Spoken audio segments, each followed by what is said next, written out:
Da-da-da. We did it, everybody. Da-da-da. It's a Tuesday morning. You're hanging out in the break room. Rochester's Classic Rock 96.5. WCMF. How's it going, buddy? Pretty good, buddy. What's going on, female buddy? Doing good, buddy. The cold is back. Oh, yeah. 18 degrees right now, but it feels like 1 degree. The wind is brutal. Yes. Not as far as strength, but as far as you're going to feel it right in your balls. Like it's cold jeans weather. Yes. You walk outside. They get stiff. Yeah, immediate cold jeans. Isn't it amazing how your jeans can hurt you? Yeah. Like, it hurts to walk in them. So there's 2 things you got to maintain. I've said this for years. In trying to stay warm, being outside in the cold for a long time, got to avoid the cold jeans. And you got to make sure you don't get a chill to the bone. You got to keep that cold bone out. Yeah. Because once you get cold bone, it's over. Yeah, you're done. You know what I'm saying? Why are you laughing like that? It's true. It's true. Like any other part, like once you get that, like, in your bone? Yes. There is no getting warm again until you go inside. Cold bone kills you. It's a scientific Put fact. that on a t-shirt. It's a scientific fact. I heard about the Cold Bone Institute. Got to avoid the cold bone. All right. It's a great day today in the break room. What happened? Well, what do you mean what happened? I got a new hat. Oh, yeah, I you did. do. And a free hat. Wow. You got like a coach's hat. Yeah, I love this. Is a You great look hat. like McDermott Thank you. if he died. Wow, that was okay. Wow, jeez. But see, here's the thing, Tommy. I mean, and just getting a new hat in general for most men Yeah, is exciting. yeah, I yeah. mean, you made a 3-week bit out of it over the summer. And yours is a free hat. Free More hat. coming. So I got a text from Kimmy's husband Yeah. a couple of days ago, and he goes, "Hey, man, bought this hat. Hat doesn't fit right. Yeah. Would you like this hat?" He took a picture of the hat, and I was like, "Yes, I would like that hat." Okay. So you said, first of all, your husband looked like an idiot in this hat. Well, okay, so he has the same hat in a different color. So Okay. he thought, I wear this one all the time. Let me get it in blue instead. So he had it shipped to him, and then he put it on his head, and it sat on top of his head, but not in a fitted way. Oh, so it's too. It was kind of his head- like, it was just too small. So it just Oh, kind yeah. of sat there like, I don't know, like a doll's head or So something. so he looked like a train conductor. Yeah, Okay. yeah. Alright. It just was not fitting right. Okay, so Kimmy brings the hat in, still have the stickers on it. Yeah. Nothing more fun than pulling the stickers off a new Oh, hat. I'm God. just going to say that. So put the hat on, hat fits great. New hat. All right. But now we got a problem. What's the problem? So I realized as I accepted the hat from Kimmy this morning, my hat connection, my hat plug, if you Yeah. will, that when Kimmy's husband texted me, I may have made a mistake. What? Well, because he asked, do you want this hat? It doesn't fit me. Yeah. And my immediate response, I'm going to quote right here. Oh, okay. All right, he writes me, "Want this? It was my golfer hat on clearance, too small for my giant head." Okay. Okay. So you heard that was the quote. Yeah. Giant head. So I wrote back, "Oh, yeah, I'll never turn down a free hat." Okay. But I realized as Kimmy handed me this hat, he did not up front establish free hat. Oh, Well, no, kinda he wasn't did. going to charge you for the hat. Are you sure? 100%. Are you sure he didn't want money for the hat? I Okay. am Well, sure. that'd be pretty chintzy. Hey, Yeah. I can't wear this hat. Do you want it? By the way. $25, Yeah. please. Well, no. $40. I don't think it would be disrespectful to say, "Hey, I spent blank on this. You want to buy my No. hat?" But he didn't position it that way. Well, but he I don't know. Oh, all right. Well, because here's the thing. I started with free. Yeah. You know what I'm saying? He goes, a clearance hat. Do you want the hat? He Yeah. never said, "Do you I want see the what you're free saying. hat?" Right? I see how that could be an issue for somebody because I do know people that would charge for that hat. Oh, yeah. And here's- But no, my husband does not want any money for the hat. okay, I appreciate that. But, And here's, they could use the money. They're just starting out. but like as soon as I said free, Yeah. it's checkmate. Because he can't come back and be like, "Oh, Yeah. well, actually, I want Mike," because then he looks like a chintz ass Oh, bitch. yeah. You Yeah. cannot say anything after No. that transaction. So in that case, Kimmy, we can't totally be sure that your husband wasn't at least expecting me to be like, "What do you want for the hat?" True, but I do know that he wanted to give you the hat because you had let him use your Bills tickets in the past. So Okay. that's the least he could do. Very sweet. Yeah. Okay, well, he's like 9 more hats short. So as soon as those show up, let me know.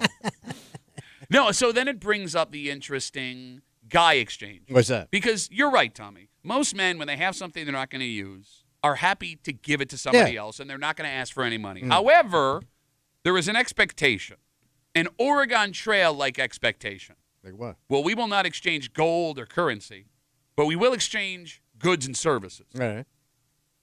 I can't just take this hat as a man from another man. So what are you going to do? Something has to go in return. We got to tighten them up. Well, that's what I'm trying to figure out. Okay. No, you already did. This is him giving something back to you. I get why you know what I'm saying. I get why you. It's never over. Yes, thank you. As a girl, I understand why you would think that. But Tommy, could you explain to her, please? I mean, it's just It's this just just a goes on constant forever. so this is never gonna end. Yeah, nobody wants Ever. to have a leg up on. Okay. No, I don't want anybody to have a leg up on me. Yep. You don't want to do it. Right. Boom. So now Pat's got to do something, and then he'll have to. It'll go on. Yes, till the end of time. Yeah, until one of us is dead, we will be exchanging things back and forth All right. for the thing that started. I don't know why you think this is dumb. It's standard man protocol. I'm just saying I don't think he wants anything in return. No, I know. I think he would feel funny if you got him something else, and then he's gonna. Yeah, you're right. It's a never-ending thing. It's So what are you never gonna do? end. I don't know. Because here's the thing. Yeah, easy one would be beer. Yeah, Yeah, he's a big yeah. beer guy. But that's the problem. He's a big beer guy, and I'm not like the biggest of beer guys, so I don't know like what's good beer. Like he also three has heads. a bar, Oh. so you can get him a nice bottle of booze for the bar. No, you're thinking too small, buddy. Well, I could get him a bottle of booze, or I could get him something really cool to display in There- the bar. no. I could get him something No. really. a Yes. bar, like a You bar keep it at home. Oh. We don't need anything else. You know what I saw the other day? What'd you And I saw? don't have room for it in my man Yeah. cave, but I kind of wanted to buy it just to What buy is it. it? It was like a 3-foot by No. 2-foot neon bill sign. Oh, that'd be cool. Don't That'd look do nice this. in your house. We Finally decorated. You know how many neon signs we've been given Not ever enough. since we talked about the bar? Not enough neon signs. We don't Are even they have enough up? outlets for the neon signs. Are they up? They're sitting there. You know, it's a summer project. How many neon signs do you have? We have 4 currently, That's not enough neon. and some of them are huge, like those old beer ones that he They're pretty cool. got. Yeah, they're cool, but they're giant. Oh, I got a couple of You beer. got to pick and choose. I got a couple of beer mirrors in the basement too that he probably loved, like old school ones. I got a PB. Why do you have all this stuff? Because I'm a man. I'm a man who wants to feel things. Come on, you know how it is. I go to a garage sale or a flea market. There's a PBR beer mirror from like 1982 for like $7. You're losing money Yeah, not you buying have to that. get that. Shut up, man. You know what's the most interesting part of it? You're right. We're going to do this until we die. Yep. Or until one of us gets something for the other that's like so cool and fun that there's no way you can reciprocate. So it's like a checkmate situation, but it's really hard to pull off. I don't know. It's not so much money. It's unique. That's what I mean, but to find that, it's tough. Well, because your husband's a big deadhead, right? Yeah. Ooh. Yes, he is. So like at some point I could find some really cool, unique piece of like dead something. Probably. there's- I don't even know what's unique. You know what? I don't know enough about Anything with a that kind skeleton, of very unique. stuff. Like what's worth something and what's like, oh, everybody has that kind of thing. Sure. Yeah. I know, like their set lists used to go for big money. Okay, bro, what am I? Well, like a millionaire? No, there's a woman in town that has a restaurant where she has the set list and stuff. Oh, no kidding. Yeah, she'll sell it to you. Okay, yeah, if you put me in touch with her. Like a couple of G. Does she have any set lists that are neon? Because I would like to Oh, get she one got for the him. neon. I don't know if the dead were into neon. You're kidding, right? I don't know. Uh, Were they bro. big neon people? I don't know. Anytime you're in that show, whatever you took, a lot of stuff looked neon. Yeah, true. 252 WCMF. Kimmy's husband, very cool, buys a hat that doesn't fit his weird shaped head. So now I got a free hat. She brought it in for me this morning. But we are now in the man spiral of having to do things for each Yeah. other to make up for the other thing that the guy had to do for each other. And you know, it's funny. You are with me where we have to keep going back and forth Yeah. and stuff, but you don't observe that Oh, no. policy. No. Like you. Well, when's the last time anybody ever got something for you? Because I think everybody who knows you knows that they're Stay away. Just don't even bother, right? know. Like I would never think to get you something for your house or your wardrobe. I wouldn't know what to get you that you would love besides booze. Well, apparently, based on his outfit today, you could get him a trout. Do you remember the last thing you got me? The last thing? Yeah. What was it? So maybe probably wasn't the last thing, but I killed you for it unmercifully. So you were coming in here for free, hanging out on Friday. Yeah. Coming and in then- here for free. Yeah, he just came in and hung out. He'd always come in with a little tray of sushi. He was just coming off the road. He's sitting here and hanging out with us on the old show. Yeah. And then you got the job on PXY. I did, yes. And then you got us all a unique gift, and you got me a glassware set that said Break Room Buddies. I did, yes. But it was only one glass. Mm-hmm. And I was Oh, it like killing split you. between the room kind of thing? No. Everybody No. got one glass. Right, Everybody right, got one glass. Yeah. And we killed him. See, what's funny is Anybody? And it was all etched in. Yeah, he Yeah, thought- he really. put some I still thought have into it. Yeah, no, it's great. Go I after drink yourself. out of it once in a while Go after yourself. when I get sick. The funniest part about this, Kimmy, Yeah. is anyone else in the room who had like family in a real life could have said like, "Oh, you idiot!" The only man that killed me was the one who lived Who only needed alone one glass. with empty rooms in his house and never had anybody over. Like it was literally tailor made for you. Oh, what do you give me the exact appropriate thing for my life? So yeah, I think that comes. I completely forgot about that. But I So think you that's the last just thing. mercilessly crush Oh, yeah. somebody for their gift so Yeah. you don't have to do anything in return. Yes. By the way, I would like to also point out I was like 22 when that happened. You had I'm no j- money. I'm a baby, no money, don't know how society works, and this dick over here. Get on the way. Jesus. Well, you were gonna show me the. Well, no, then we were going to Go move ahead, on. go ahead, No, yeah. this might be the last thing I got you. The Gump Worsley card. I went to the National Sports Collectors Convention, and you had talked about how you saw Gump Worsley over and over again when you were in military school. Mm-hmm. So I went and found it, and I spent $3. Price tag still on the back Nice. of it. I went looking through all these binders of cards. Yeah. I thought, oh, this will be fun. You open it up, you go, oh, wow. And you like toss it on the desk. So now it sits on my desk in a special But case Gump- that I And looks at but you. Gump looks at me all the time. disappointingly, Yes. and rightfully so. You know, it's funny.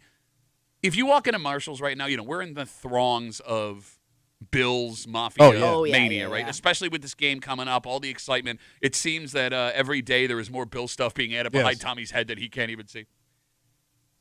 Is there too much? You can't have too much Bill stuff anymore, can you, Kimmy? Well, what are you gonna do I'm with it guessing all? people have built Wear up a pretty big collection. Like if you go to, like last year we must have gone to Marshall's like after the season ended because the rows and rows of just Bill's throw blankets alone was endless. And they're all like reduced. Oh yeah, And like I'm thinking like these are cool, but I only need like maybe two. One for each person, Yeah. right? In my house. yeah, sure. Like I think there is a point where you can have too And much it's all Bill stuff. junk. Like this stuff isn't like well Like how many made. Bills mugs do you need? They're- How many Bills candles? Do you, Yeah, I mean, it's like- there is a point where I don't have anywhere else to put this It's, stuff. it's junk though. It's not quality stuff. Shut I mean, actually, some of it is. Nice. up, you idiot! Hey, you want a nice itchy blanket that's also flammable? Itchy Blanket, one of my favorite Catskills Yeah, it comedians. was really good. Remember when he opened for Yeah. Soupy Pockets? No, like I have more Bill stuff than should be allowed by Yeah. law. But even like when I tell myself, okay, like wait a little while, there's no more stuff Mm. you need. I'll walk into a Marshalls or a TJ Maxx. You are tempted. There'll be a hat or a T-shirt there where I'm like, oh, I don't have that They'll one. have like the same thing you already have, but like a different color, and you're like, Yep. well, it could also use a red Bills jacket. You're Don't absolutely have right. One of those. I bought a corduroy Bills hat that I wear on a regular basis. I hate corduroy. Especially in a hat. Like I don't get a corduroy hat. Just worked, man. It or it's just like having works. a denim hat. Oh, Who has a denim hat? I've never seen a denim hat in a long You time. haven't been down south enough. I'll tell There's you denim this. hats. I see a Bill's denim hat. That sucker's coming home with me. Yeah, no, I have reached the point in my life where I have determined, and I think most people in Western New York are this way if you're a Bills fan, there is no too much Bills stuff. Yeah, I guess. Yeah, because even if you don't buy it for yourself, somebody's going to give you stuff knowing you're a Bills fan. Yep. So you can't avoid it. My mother, knowing that I have every Bills thing imaginable for Christmas, bought me a set of Bills snowballs. They're white foamy balls. What are you doing? I guess you like throw them when you get upset at the TV. Oh. But they Oh. got Bills logos on them. And I was like, that is the one Bills thing I would not have bought for you. Okay. So Yeah, congratulations, Mom. I Thank didn't you know very that much. existed, Thank you. So yeah. now they sit in my man cave next to my on my like table there, so I can throw them at the television when I'm frustrated with a call. All right. We have a Dynamite free hat. Got to break it for you this morning here on CMF. It's Tuesday. You know what that means. Oh, it's that new segment.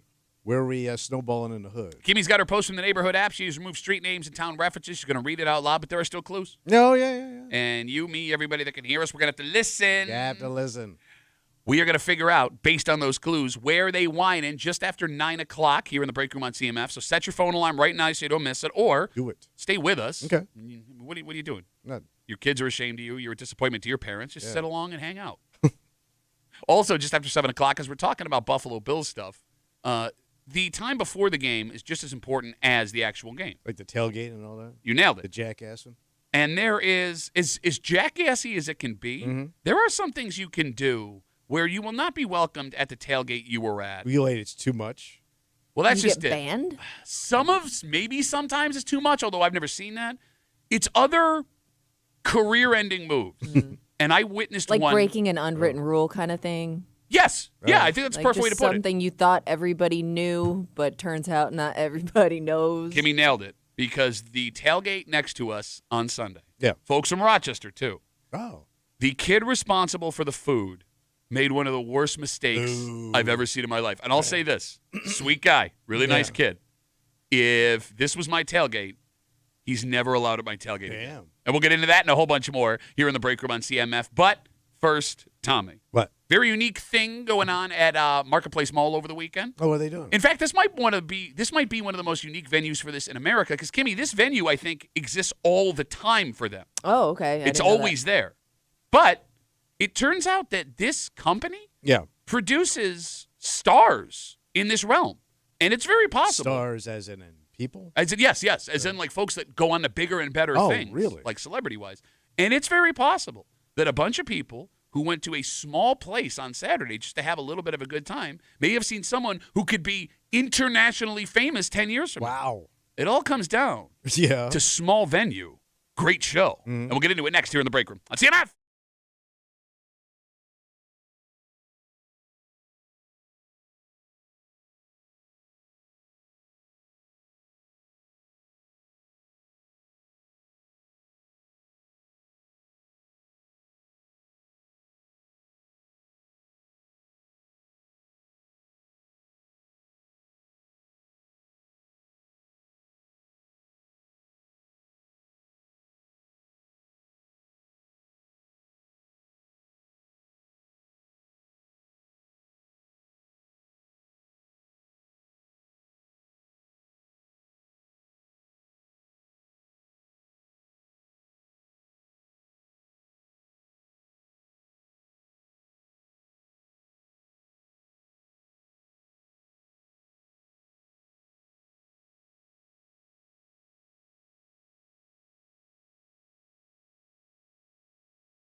You know, you want to go see a superstar of music, sports. Oh, yeah. You're going to pay a fortune, Yeah. right? And like, let's say I want to go see the Stones, right? Oh, I mean, that's good luck. That's a $300 ticket minimum. And when I do it, I'm going to be in a giant arena around 20, 30,000 other Yeah. people. Sure, it's a great experience, but it's not intimate. But every once in a while, people get to catch the greatest of greats in the tiniest of venues completely by accident. You mean catch a rising star? And it's very possible, Tommy, that happened here over the weekend. Really? You're hanging out in the break room, Rochester's Classic Rock 96.5, WCMF, just after 6:45. An incident in Greece over the weekend has one person in this room claiming she knows exactly what happened, despite the fact that we have no details as to why the fire department had to be called to this house. Oh. And it's a shot at dads, bro. Mm-hmm. It's a dad shot. Okay. And we'll get to it just after 6:45 here in the break room on CMF. So over the weekend, Marketplace Mall hosted a pro wrestling event put on by Upstate Pro Wrestling. Pro wrestling event? Pro wrestling event. Okay. So Like the minor leagues of wrestling, essentially? I believe they call them house shows. Okay. I'm not a wrestling Okay. fan. I don't know how you work your way up. So these are amateurs? I think they get paid. Yeah. Okay. I think. I don't know. But these are lower level dudes. I would ask for more information. But here's the thing. Be Yes. careful what you wish Yes, for. Yes. based on my buddies who love pro wrestling, Yeah. the second you start asking questions, I got to sit there for 30 minutes and nod and act like I care. Yeah. All right. So what's unique about this is there is a venue in Marketplace Mall that for years just housed a ring. Oh, I didn't know I didn't that. know And that. I think- didn't know it yeah. was like a Oh. permanent thing, kind of. It's an old in that store. area. It's Yeah. an old store. It's And a he's very got a wrestling ring. Yeah, it's a very strange setup. But apparently, this company not only, or other companies have done shows in this venue before, but this specific company, according to the story on 13 Wham, has sent a bunch of folks into bigger and better promotions. Oh, wow. Right. So, Kimmy, you saw this, and you raised an interesting question. Well, I was wondering because, this could be, it's an easy show to go check out. I'm sure it's not expensive. And if there are people that participate in this that eventually do work their way up, like I'm wondering, is this one of those really unique things where you could catch somebody before they're famous? It's a great kind of question. thing? Okay. And it could be it could be more entertaining than you expect it to be. 252 WCMF, 252-9263. The smallest venue, you saw the best show. Whether it's sports, And whether it's you music. went into it not thinking much of it, and then you walked out like, whoa, that was pretty cool. I mean, look, every once in a while you get super lucky. Like we just said, there could be a world famous WWE superstar that wrestled on the show on Saturday. Yeah. And you're one of the 75 people Yeah, in the you caught it room, early, right, yeah. that got, the sweat from their shoulder hit your face. You got Damn. that story for the rest of your life. Or, Some some band you got dragged to go see, and it turns out like they made it big later on. I mean, the Penny Arcade was Oh, a yeah. seminal rock club in America for years and years and years. And the amount of opening bands or, regional Bon shows. Jovi came through. They were nobodies. There are two. No big deal. There are two music stories Yeah. that get told on loops in Rochester. Mhm. It's the Bon Jovi came through the Penny Arcade, and U2 got thrown onto the Red Creek. Never played. They came and never played. But like when there's two potential issues with the small venue great show. Yeah. One, the band has to be so good that you actually remember when they hit Yeah, it big that's that you true. saw them. Yeah. Yeah. Because it's possible. There's lots of people that saw bands that went on to make it famous, and and that they band changed Didn't their even realize name it. or something, Yeah. where like you just, why it just doesn't ring a bell. or even the name was the same. You weren't blown away by the show, Yeah. so it wasn't all that memorable. Like, there have been times where, like, you look back on, like, old ticket stubs or T-shirts from band shows that you went to, and it's like, holy crap, I saw them live. Yeah, I mean, we saw with comics that came through that all of a sudden, like, that kid later on became a huge hit. Yeah, I mean, hell, you worked with a bunch of people that are far more successful than you. Yeah, you keep bringing it up. No, Larry the Cable Guy you were on shows with before he got famous. Patton Oswalt you were on shows with before he got famous. Mitch Hedberg, Right. may he rest in peace. Yeah, there you go. All of those guys, far more talented than Oh, you. Carrot Top. Yeah. Still going strong. Okay, not like I said. Everybody craps on Carrot Top. He's a nice kid. Did you call him Carrot Top or Carrot Head? I think you just called him Carrot Head. Well, I knew when he was Carrot Head. He hadn't got to the top yet. No, I'm not saying Carrot. But yeah, but you did see some of these guys that, like, all of a sudden, my God, they're on Carson. Yeah. And it happened quick. And it was funny, too, like, just speaking from a fellow performer point Yeah. of view, right? Like, who's that, the Italian guy? Why am I blanking right now? That you worked with? Sebastian Maniscalco. Thank you, Sebastian Maniscalco. Yeah. He's one of the most popular comics in the Oh, world. yeah, right he's now. a headliner. I Big time. opened for him 20 years ago. Yeah. Really nice guy. But like I remember standing in the back of the room watching him do his thing. I'm like, oh, he's good. Yeah. Like not like there are guys you see where it's like, wow. Yes. People you see like if you're in the music industry or have been in a band, like you'll sit and watch an opening band and go, they've got something. Yeah. Same with athletes or whatever. I never got that impression from him, and then all of a sudden he was like rising star movies, like arena shows, and I was like, why? I don't what happened? What happened? Found his spot, man. 252 WCMF 252-9263. Again, we're talking about this house wrestling show at the Marketplace Mall over the weekend. Upstate Pro Wrestling. Apparently, according to the story, they've sent several wrestlers into like bigger and better things. But the problem when you go to these things where you're gonna maybe catch somebody that when they're you also gotta on the way up you also gotta suffer through like a lot of bad performances. You're right. Yeah. That's the problem. Yeah. And I don't even know what a bad wrestling performance looks like. Do they actually hurt each other?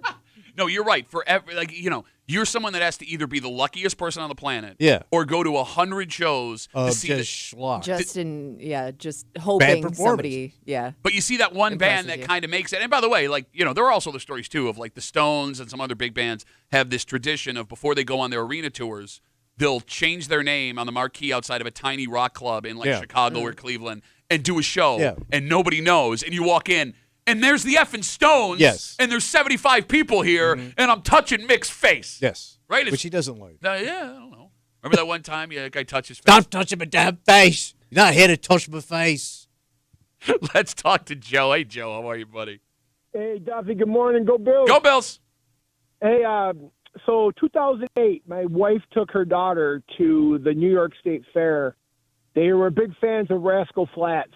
And Rascal Flatts was opening up for another band. I can't remember who it was. But they happened to have a third performer there, Duff. And you know who that was, Duffy? Who's that? That was some girl called Taylor Swift. No kidding. Yeah, Damn. 2008. Taylor Swift opened up for Rascal Flatts, who opened up for somebody. So, and I'm at the guessing New in York today's State world, Fair. Duffy, pretty sure Rascal Flatts couldn't even hold the door for her right now. Yeah, you ain't kidding. Now, Joe, it's funny you say that. Like, Carrie Ann writes us right now. She said she saw Taylor Swift at the Dome Arena in Henrietta when she was a baby. I know, like... Well, she probably was in the PXY studio. She was. She has been here multiple times before she when they blew were up. kids. Yep, and Yeah, the we B do. Studios. But, like, I know the easy thing to do is crap on her because she's, like, the greatest thing on the planet. When she was a kid, that kid hustled. Like, she was playing she's shows. a She was business everywhere. Yeah, in every she's city. sharp. Yeah, Absolutely. yeah. So... Well, the best part is my wife. Luckily, my wife has a video of the performance, so we got Taylor Swift on video in 2008. Stop it. Yeah, for real. I mean that's how stuff was back then. But leave it to my wife to have Taylor on video 15 years ago. It's a great story, though. You got that forever. Yeah. Yeah, absolutely. And you never know, Joe. Who'd have known? You know what I mean? I mean, look at you, Duffy. Look where you were. Look where you are now, buddy. Same spot. Same exact Yeah, spot. there you go. Joe, thanks for the call, buddy. Have a good rest of the day. I would argue, What's that? and maybe it's because I'm a sports fan, that the sports ones are the most fun, right? Like if You see a high school kid who goes on to something? could be that blows up later Yeah. because every once in a while you see those stories of a kid like nobody think. I'll give you an example. Jalen Pickett, he plays in the NBA right now. For Oh, the Nuggets. Wicked Pickett, yeah. He was a great player at Aquinas.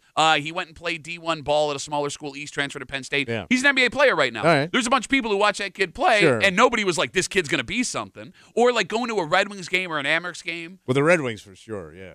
But like, there's a prospect there that nobody's talking about, and all of a sudden. But that's a tough one.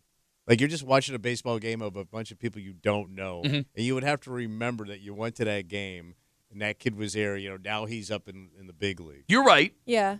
But I think if you watch enough games, like you would, Yeah, but you got to be. you'd into remember it. their name. You'd start to follow them. Yeah, I mean, look, you got to sit 8 rows behind Tim Tebow and look at his pants and those his ass in those but he tight was pants. already kind of a guy. Yeah, I know, but it's still weird. Like Tebow was such a draw. Yet Yeah. you would go on like we went on that Thursday afternoon. It was sold out. It was still pretty cool. It was. We're right there. We could touch Tim Tebow's face. Yes, and you know what he said? Quit touching my damn face. No, I think the coolest experience when it comes to big, great show, small venue, sports-wise, is if you go to like a smaller college that's D1, like St. Bonaventure, Canisius, hockey at RIT. Yeah. Because every couple of years, those schools will get someone who carves out a really nice pro career for themselves. Okay. And if you're at that school, Probably got to hang out with that person. they're just Yeah. walking Yeah. around. I Yeah. mean, like they're big man on campus. Probably but had your, But it's Bonaventure. classes Yeah, with them. small school. Exactly, right? Like, RIT, they've got 2 guys that they've put in the NHL in the last 15 years. There are men and women that were just having classes Yeah. with Yeah. those guys, Yeah. right? 252 WCMF. Let's talk to Skylar. Hey, buddy, how are you? Morning, guys. So I'm trying to make this not long, but when I worked at Physical Graffiti up in Rochester, there's 2 rooms. Like, one room you come in was the waiting room, and then if you were getting a tattoo, you go into the back room where the artists were. So I was the last one That to makes get there sense. that day. Yeah, I've seen you scurry through there 100 times. You're scared of the sound of a tattoo machine, you little. So I walk in, and here's these 2 great big dudes. I'm like, they got to be Buffalo Bills, right? So I go into the back room, and my buddy's tattooing this little black dude, and I go, I think the freaking Buffalo Bills are out there, man. He goes, this is Usher, and those are his bodyguards. So I got Usher's autograph right there. Tattooed it on his ass. He was, sorry, right here. They're going to copy it over. But then another time when I was following a band called Testament, a little more heavy metal than you guys play, me and my girl followed them all the way down through to Pennsylvania. And Did you say Tesla? Testament. Oh, Tesla. Sorry. Testament, yeah. Testament. Yeah. And we come to this bar. It was like down a dirt road, and it was on a little tiny bar on a river. And it wasn't even 50 cars there. And one of them arrow blinking signs, you know? Yeah, sure. We played a bunch of those gigs, yeah. Yeah, right. Tonight, Duffy sucks. But anyhow, it said, tonight, Testament and White Zombie. And I was like, I never heard of White Zombie. I'm like, that sounds really cool name for a band. And so when we got in there, I'm literally standing like right, Rob Zombie's is right there in front of me. That would be That would make sense. No, but no, hold on. Hold on. No, I would think it's like a cover band. But you didn't or know, like a weird but they weren't local big yet. thing. No one knew who they were. Now Right. he's not even White Zombie anymore. He's Rob Zombie. You would but just not I expect didn't know. it. Right. I was just like, that's a cool name for a band, White Zombie. By the way, what a unique Next show week. to be, face to face with somebody, White Zombie. Yeah. Yeah, it was cool as heck. I will you say, guys. quick editorial. I have looped around. I am now I wasn't a White Zombie fan when I was a kid, and I Yeah. fell back into it a couple months ago. I'm like, you know what? I think I missed something here. I think I enjoy White Zombie. All right. So that makes me tough Yeah, and cool. good. You've grown. All right. Maybe you grow some hair on your chest. Skylar, great to talk to you, buddy. See ya. Go call Usher. There goes Skylar. All right, let's take a break. I feel like this is dad hate coming. Dad hate? Dad hate coming. Because this story, we have no details as to why it happened. Yeah. Right? But What's the place where it started? this must be Has the me place. questioning some things. Somebody's going to shoot her shot. All right. Because despite having no details as to why this happened over the weekend in Greece, she is confident All right. she knows exactly why the fire department had to be called. Oh. And we'll get into it next here in the break room on CMF.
Is there anything more exciting than getting interested in something new? Sure. A new hobby. Oh, yeah. Introduce you to new people, Yes. have you learning all kinds of new stuff. You could show off this new talent or yeah. skill, right? Mm-hmm.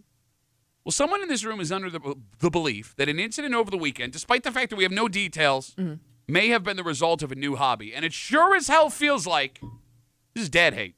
So the hobby went south? That's what she's... Potentially. That's a theory we got here. You're hanging out in the break room, Rochester's Classic Rock 96.5, WCMF. Two things. What's that? We got your chance at $5,000. $5,000. The 5K a day cash contest is back. All you got to do, download the free Odyssey app, log in, listen to CMF each day for a minimum of 1 hour to get your daily entry for your chance to win $5,000. $5,000, Kimmy. One winner will be randomly selected every weekday during this national contest. Good luck from your friends here in the break room on CMF. Also, just after 7 o'clock, we are in full Bills Mafia fever right now. Sure. Right? And what happens before the game is just as important as what happens in the game if you're a Bills fan. Yeah. I'm talking tailgating. Oh, yeah. You would think with the insane things we've seen coming out of that Bills lot, there's really nothing you can do to get yourself banned from a tailgate party. Yeah, but... You'd be wrong. And I'm not talking over-the-top stuff. Okay. I'm talking simple stuff. As Kimmy put it, something you think everyone would know. Oh. We'll get into it just after 7 here in the break room on CMF. This story, Tommy, comes to us from Greece. What happened? Firefighters were called Sunday afternoon to a home on Ridgecrest. There was a fire in the basement. Fire! It was really scary at first, Tom. Yeah. One person was trapped inside the house. Oh, my God. But the good news, Good news is what? everyone got out safe and no that's bad. injuries to anyone. All right. Fire is currently under investigation, and we have no details as to how this started. However, someone in the break room has already figured out, according to her, Yeah. what happened. Well, she probably has a little insight into I was thinking. Go ahead. because you got a fire alarm daddy. A fire Okay, alarm I don't daddy. know what. Take it any way you want. I don't know. Can you explain what you mean? I can see your old man doing something Like setting my off a dad. fire alarm. Yeah. Okay. Oh, I thought you meant her husband, yeah, who's an wasn't- actual I fire wasn't alarm sure daddy. which No, one no. you By were the way, referring to. my Your daddy, not your husband. Nope, daddy. my new nickname for her husband is Fire Alarm Daddy. Daddy. All right. But go on. Kimmy, No, I'm but to sorry. your point, I do think that this may have been potentially a dad hobby gone wrong. Okay, got away from him a little bit. Because it started in the basement, and I'm thinking, like, even if this hobby at one point was a garage hobby or an outdoor hobby, it's been very cold, so that hobby may have changed locations due to the weather. That's a good call. Which would have It is. maybe screwed them up a little bit, which could lead to more accidents. I would love to see how many, if you could do a study over the last 50 years, how many men have been injured in basements compared to women. Basement injuries. Women don't go in the basement Thank because you. there could be bats. No, Right. but that has nothing to know. No, That's oh, excuse the numbers. No, I don't think so because they have access to the basement. They don't want it. That's where Dad goes to get into trouble. No, he doesn't get it. because nobody's right. watching him He's down there. right. Nobody's paying No, attention. there's no eyes on Dad. If you're in the doing basement. something dangerous, nobody would know. right, you don't know, and he's not, maybe not even trying, but it got away from him. All right, the phone number is 252. Like dads lead the league in garage fires and basement fires. Two places they're allowed to go. The phone number is 252-WCMF, 252-9263. Again, I will say, we have no details about No. anything that started this No, for fire. sure. But Just a theory. Kimmy, no. It's past a theory. You've already convinced yourself that there was a dad in the basement of this house in Greece that was doing something as a hobby, set something on fire, and that's why the fire department I can tell you, my dad, all of his hobbies are basement hobbies. Okay, but did he ever set anything on fire? No, but none of Ah. his hobbies involved fire. But I'm sure if they did, in some way, How many could men, be dangerous. How many men are using fire in the basement? Well, Well, it like doesn't start out tools, that way. stuff like that. It kind of ends up that way. It ends up with fire. Yes. Every dad knows if you're going to use fire, you use it in the shed or you use it in the garage. No, Those but are the you can have- fireplaces. You can have like an oily rag. You set it on something. You didn't realize that thing was hot. Oh, because you're Next doing thing your you got- experiment with a Bunsen burner? You never know. Shut You know, up. you can have like a little soldering iron. You can do a little soldering project. I'm not going to lie. This sounds like dad hate. This sounds like unmitigated. But dad hate I is just- warranted. You know, they're the risk takers. Yes. It's You know not my theory is- warranted. All dads go to hell. It's winter too. Like Get this is the started. time where you're bored, maybe Yeah. starting something new. You saw take it to something the on basement. TV. You saw something on TikTok. You want to get that in before it's banned? Okay. Here's the danger with this conversation Mm-hmm. that you guys are having. The theory that Kimmy throws out that this was a dad hobby gone wrong in the basement. There is a sad catch-22 that comes with picking up a new hobby as you get older. And when I say older, I don't mean old. Yeah. I mean like after 25. All right. Stuff that you didn't do as a kid. There is risk in everything new you try. Oh, sure. But if you aren't trying new things every once in a while, you end up this bored and lonely man You do. with nothing to do. Yeah. And that can also be dangerous. So there's a side-by-side of risk. Which is better? Staying in a rut is easier, but trying new things is healthier. And severing a thumb. Okay. You're either going to lose a house or lose a body part. Something's going to happen. You're going to. Yeah. No, not something is always going to happen. There'll always be a reminder of your hobby somewhere on your body. Okay, see, what the problem with you two coming together as commie this morning, deciding that all dad hobbies end up with someone getting hurt or the house burning down or something like that, is it prevents men, as they get older, from trying new things. And getting men to try new things as they get older is already hard. It is hard. You should, to increase your social circle and things to work your brain. Okay. Stop discouraging guys from trying new things. I'm not going to discourage you, but I don't want to hear about it when you hurt yourself. That's discouraging. No, I just don't want to hear it. I told you when my father tried to make homemade Kahlua and he gave my mother and him the trots. But nothing caught on fire. Oh, with their asses. 252 WCMF, 252-9263. A house fire in Greece on Ridgecrest over the weekend. Fire in the basement. There was somebody trapped in the house at first. Thank God everybody got out safe. No injuries. We have no details about this. The fire is still under investigation, but someone in this room says she's got it all figured out. I'm just thinking, time of year, too. Oh, yeah. Like I it's said, cold. maybe this hobby was safer outdoors, but you brought it indoors. You know what my favorite thing about this is right now? What's that? She's all smug. Let me tell you how things work. Let me show you. I had a daddy like this. Oh, daddy, stupid. Still like that. I got some bad news, kid. What's that? She is coming into a golden age. Golden age of what? Well, Golden age of hobbies. well, we were talking about her fire alarm daddy. Yeah. Her husband, we mean. Yeah. So your husband took on a project over the summer. He built a bar outside. Oh, yes. Right? Yes, he did. Very Yep. cool. Very cool. He's hanging stuff up there. But that project is pretty much done now. Yeah. Okay. And as your husband gets older, he was a big athlete, but he doesn't play sports anymore, No, really. no. Okay, He's shut in that a bowling down. league. There you so go. He's got that. I understand that he's got his job, but he needs something to get away from his job. Uh-huh. You're about to find out what living with guy looking for hobbies is about to be like. No, you're not wrong. You're not wrong. It hasn't hit that point yet, but I'm sure it's coming. No, it's not sure it's coming. It's already here. He's Yeah. already got his eyes on things. Yeah. It's just a matter of when he's going to spring it on you or Okay. when you come home and you see something new there. Well, luckily, right now, I have a father-in-law that's really good at things that supervises. I mean, he's Do you understand how emasculating Oh, that yeah. no. sentence My is? husband will admit, he's learning all this stuff for the first time. He did not know how to build a bar until my father-in-law, guided him. Okay. So we're not at lone hobby just yet, but But we're it's getting coming. there. Yeah. All right. It's okay for your husband to say, and back me up on this, Yeah. Tommy, I can't do this. I Yeah. need help. It's another thing for his wife to go into a microphone and be like, my husband can't do nothing because he might have a vagina. One of them Say southern that. vaginas. You said that. West Virginia class of 2010. 2011. Probably Whatever. got some critters up there. No, I mean, here's the thing, Kimmy. Yeah. I would like to give you some unsolicited advice. And do not listen to Tommy. Mm-hmm. Do not listen didn't to say No, nothing. because I know what you're going to say. Do not listen to I'm this not man. going to say anything. When the new hobby rears its head for your Yeah. husband in the house, all right?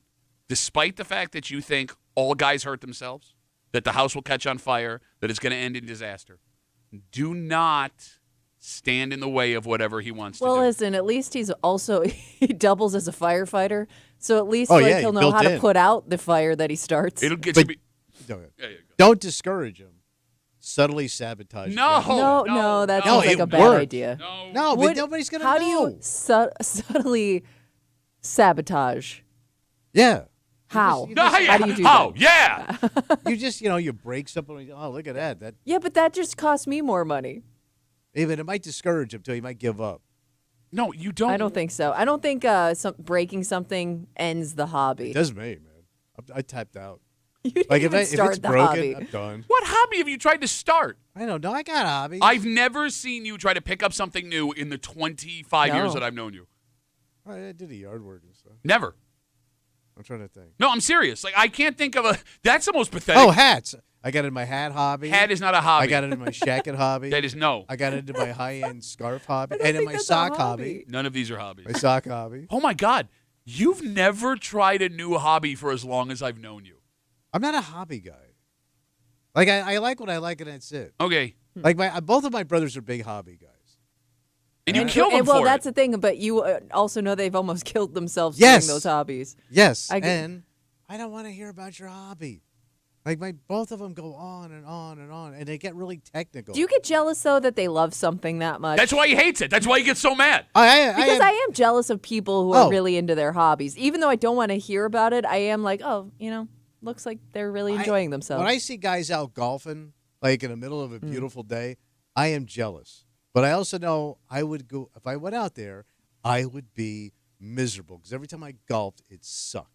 It was like a job, and everybody took it too seriously. But when I see it at a distance, like a painting, I get very jealous, especially during like COVID when the golfers could get out and start moving around. Yeah, I'm like, yeah. Man, that looks like fun. You're drinking, having a good time. But I know it's a lie. We could just go and not take it serious. Yeah, but you always run into those serious golf Yeah, days. you're Well- right. And they yeah. ruin it. Yeah. They ruin it every time. well, they have all those golf simulators now. But I'm guessing the golf dicks also show up there. And it's Yeah, not but at the least you're not holding anybody up. But he wants to go walk around and be outside. Yeah, I mean, that's that's the true, romance yeah. of Yeah, it. I could right? do that in a basement and hit a towel. Okay, well, I'm sorry. Go ahead, Kim. I was gonna say we do have another theory coming in on Twitter from Right. Jeff About the fire in Greece. about the over fire in weekend. Greece. He said it's Greece. This is an Italian family with a second kitchen in the basement. Oh, Kitchen fire. That's Yeah. a great. No, I like that theory better. Yes, you're right. It's a way better theory. I love how you were like, Kimmy's right. New theory. Kimmy sucks. I forgot about the Italian because I don't think Italians are the only people that do that. The Italian basement in the garage, or Yeah. the kitchen in the garage or the basement? Yeah. I think a lot of ethnic groups have that Oh, from the old country. do they? And from wherever they live, yeah. Because I think like a lot of Latino families have it too. Oh, I mean, it's similar culture sure. and food Well, you know and what? family. Every culture is similar. We all love our family and our food. That's every culture in the world, idiot. Except for the Irish. I hate my family. No, if the Irish are in the basement, call the cops. They're building something down there. Not the Italians. No. Every hit happens in a basement. No, they're all in the trunk. Okay. When it comes to hobbies, the good thing about this time of year, having a good football team in the Bills, Oh, yeah. your hobby is enjoying football. You're enjoying this ride. That's right. And I mean, tailgating also a hobby. Mm-hmm. Look, if you've never been to a Bills game and seen it in person, you've seen videos of how crazy the tailgate. They scene- reenact them on these morning shows. That being said, Yes. you would think it's such an insane scene. There was nothing you could do to get banned from a tailgate. Right. But we're here to tell you, you're wrong. And Kimmy put it perfectly. It's not about doing something embarrassing, Yeah. like where everyone can see. It's about breaking an unwritten rule. Oh. Making a mistake that everyone thought that you knew not to make. And I may have witnessed one of the most embarrassing Oh, wow. at a tailgate next to ours on Sunday. Damn. And the poor people, they're from Rochester. So if you're Yeah. listening, I'm sorry I have to do this to you, but Okay. I had no choice. But you saw it. We'll get into it next here in the break room on 96.5 WCMF.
Some places are sacred, Tommy.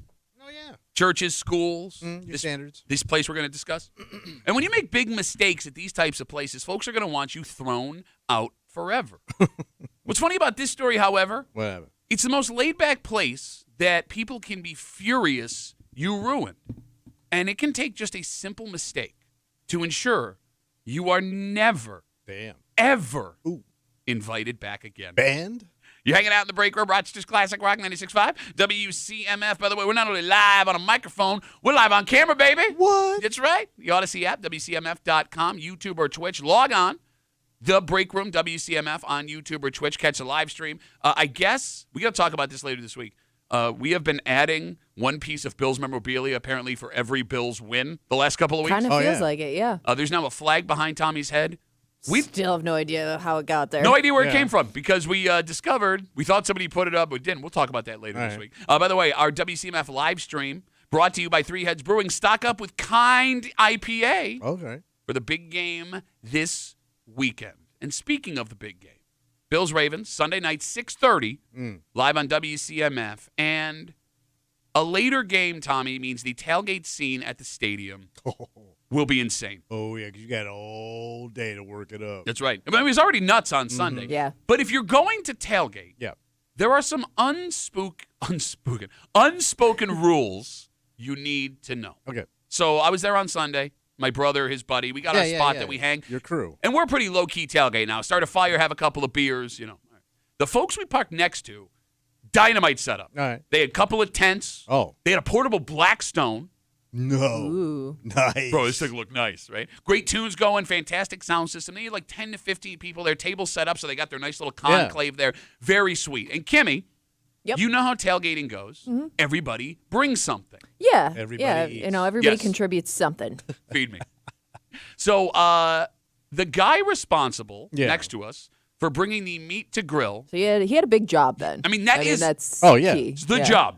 You're the headliner. He made a horrible mistake. So he's got that fancy Blackstone. So I don't think his was the Blackstone because he would not have made this mistake. But he's going to be cooking on it. Oh, yeah. No, I'm guessing guy with Blackstone is a pro. Yeah. Right. I think guy who brought the burgers did not have association with the Blackstone. He just brought the meat. So what's wrong with the burgers? He brought frozen burgers. Oh, those will be delicious come Kansas City. Why would you bring frozen pans? I don't know. They were like rock solid. Yeah, they take off. How are you going to defrost them when it's freezing? I mean, this is like Put them basic on the car? grill 101. This goes beyond tailgating. This was a big grill mistake, period. So did he chintz out and buy that sleeve of frozen burgers? No, they looked like premium frozen burgers too. They were individually like vacuum sealed wrap frozen burgers, but they were frozen solid. And the funny thing is, these people are from Rochester too, so if you can hear me, I'm sorry, but this has to be spoken. They took the burgers out to like thaw them, and they put them on the ice frozen ground. Yeah, it's freezing. It's tough to thaw in this kind of weather. And this kid too, he's like in his early 20s, right? And then even worse, he was the only Broncos fan in a crew of like 15 people. Okay. And Tommy. Yeah. I don't think you're appreciating how bad a scene this is. Oh, it's got to be rough because now you can't eat. Yeah, you got a group of hungry people excited for a game. With the setup ready to go. Kimmy, they're obviously pro tailgaters. Yeah. Everything looked pro. And this man is keeping us from eating. Yes. Kimmy? Yeah.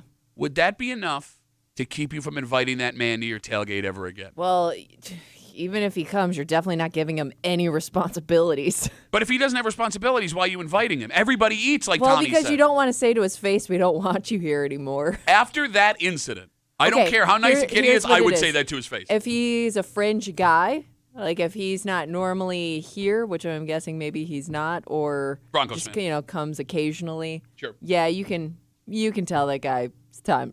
We're moving on from Could you give him a break? Because it's the and first he's got time. one more time to redeem himself, but he's really got to step up. Oh, no, you're not giving that guy that responsibility. No, he though. could step up. You brought frozen burgers. You brought burger pucks. Thank you. Burger pucks. Bro. Because, like, think about this, too. Like, the pucks did not come out until, like, an hour and a half into tailgate. So I've already been drinking all morning. So he didn't get. No, he was there. They just didn't come out of the cooler. They were in the cooler. Nobody knew. And they took him out, and everyone's like, oh. And I'm howling. I was already drunk. I'm howling with laughter. Did they attempt to try to cook a frozen burger on a grill? No. How? I don't know, but, out of desperation, you're so damn hungry, Give it a shot. But, like, bro, I'm already, 3 Yeah. beers deep. I got to put some food in me. And here's the thing, man. Like, I love going to Bills games. Food in that stadium's awful. Oh, yeah. And it's expensive, so that's not going to help me. Right. All right, here's the question. Right. 252-WCMF, 252-9263. What are the international, no questions asked, you are banned from the tailgate from this day forward party fouls? Because growing up in that lot, I've been going to those games there with my old man since I was 4 years old. No story is too insane to hear from that lot to go, that didn't happen. Yeah. Like the things that I watched growing up. Yeah. I'm banning Frozen Burger Guy only because it's such an unforced error. And you chinsed. I mean, it sounds like he chinsed. Okay, Kimmy? Yeah. Yeah. Can you tell me the number one you are never coming back banned for life tailgate? So I can think of a perfect example of somebody who, and I don't know who invited this person, but they never came back. The guy unwilling to share anything he brought. That guy's a dick. He only He's brought gone. stuff for himself. You couldn't take any of his beers because he had a specific number for himself. Okay.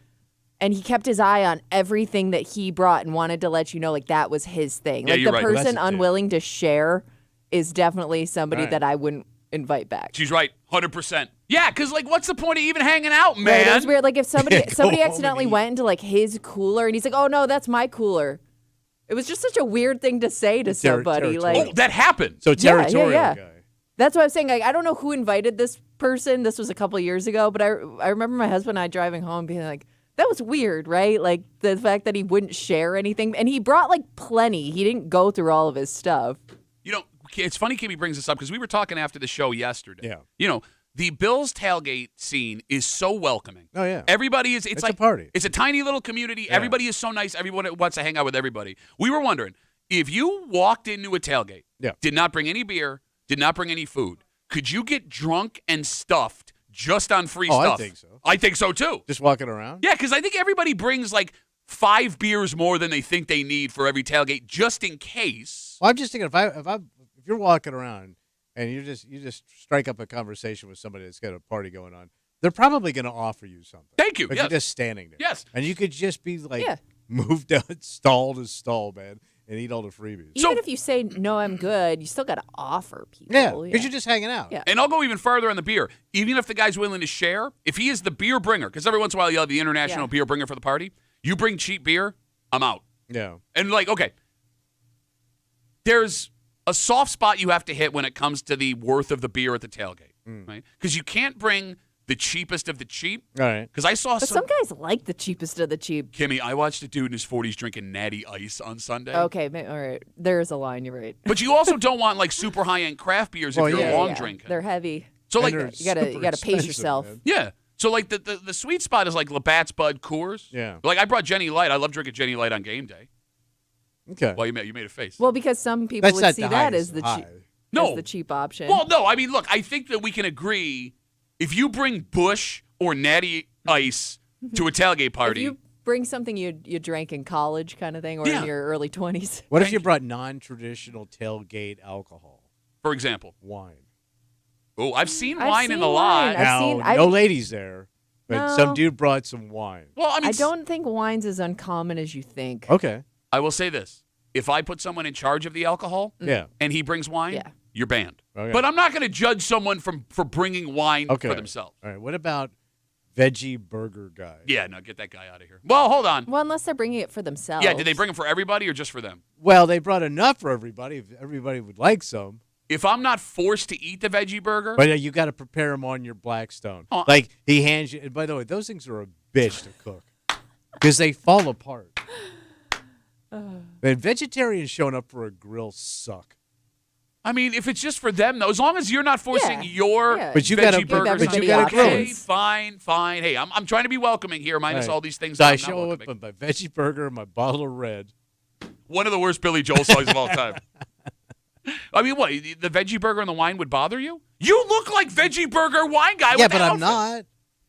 not. 252 WCMF. We're talking about your automatic, unspoken, everybody agrees, ban from the tailgate after I watched a poor kid, only Broncos fan, in a group of 15 people, professional tailgate. He was responsible for bringing the meat, and he brought frozen burgers. Frozen burgers. He's gone for life. Get him out. Mark's on CMF. Hey, Mark. How are you, buddy? Hey, good morning, fellas. Good morning, Kimmy. Hey, so here's the thing. Other than the box of free Omaha steaks that I got from some doofy tall guy with a beard on that he left on his car one tailgate, I bring Costco frozen Angus burgers every time I cook them on the Blackstone. They turn out awesome. No, they I don't. cook them with bacon. No, they don't. They're actually a little bit of pink in the middle. They're the best. Everybody says, wow, you make a great burger. Wait, you put them on frozen? Burger. You drop them Frozen frozen? burger. I'm getting a bunch of calls of guys saying they do that. No. No. That doesn't and here's sound the good. thing. And here's why you're dumb.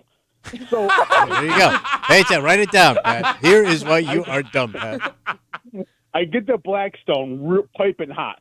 And then I put the frozen burger on there, and you get that hard sear. I mean, you get that crispy sear on that meat, and it's still pink Sear in the meat, middle. Pat. No. But is it cold in the middle? No, it's not cold. I'm asking. Ah, it's not cold. No, listen to the guy who lost 150 pounds on how to cook a good cut of meat. Shut up, skinny I'm bitch. telling you. You skinny-ass bitch. I saw you. Yeah, didn't you lose like me? Yeah, he did. Yeah, what'd you lose? 150, Mark? What'd you tell me? 162 right now. Wait, how much did you lose? You know why? Eating frozen burgers. Oh, licking them? No, I lost 162. Jesus Christ, how big were you, man? I was a big boy. Were you 400 pounds? Close. Oh, my No, God. I mean, look, I see. That's impressive. When I see somebody 400 pounds, I'm not grossed out. I'm impressed. That's commitment. Mark came out to the Bill Gray's Tap Room in Chile a couple weeks ago. He came out. It took him 2 hours. He goes, hey. And I go, what? What's up? He goes, hey. And he started You talking. didn't recognize I him. heard his stupid voice. Like, oh, my God. He looks great. He looks fantastic. Oh. But it's because he's eating crappy burgers at the Oh. tailgate. That's why. Yeah, and free Omaha steaks. Yeah. You don't know what to do now when I compliment you, you dick, huh? How about that? Yeah, I know. Dude. But, all right. Hey, I got to go. I'm kind of bored with you guys. Bye, Mark. Have a good rest of the So day. I know my there are some wife guys does really something. upset with us with this. Screw them. I know my wife does something I think a lot of people find annoying, and it's not her. Like, she would go to something like this. Oh, bringing you places? That.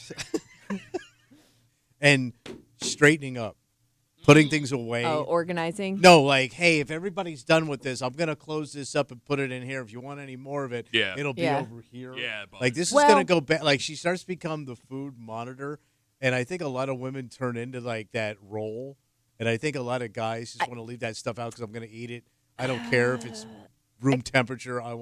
I may want it in an hour. I don't want to go on a hunt for it. No, look, I love your wife. That bothers the hell out of Yeah. me. Really? I kind of appreciate that person, though, especially when you're starting to wrap things up. They already have it already ready to go they don't for when you're care. ready to go into the game.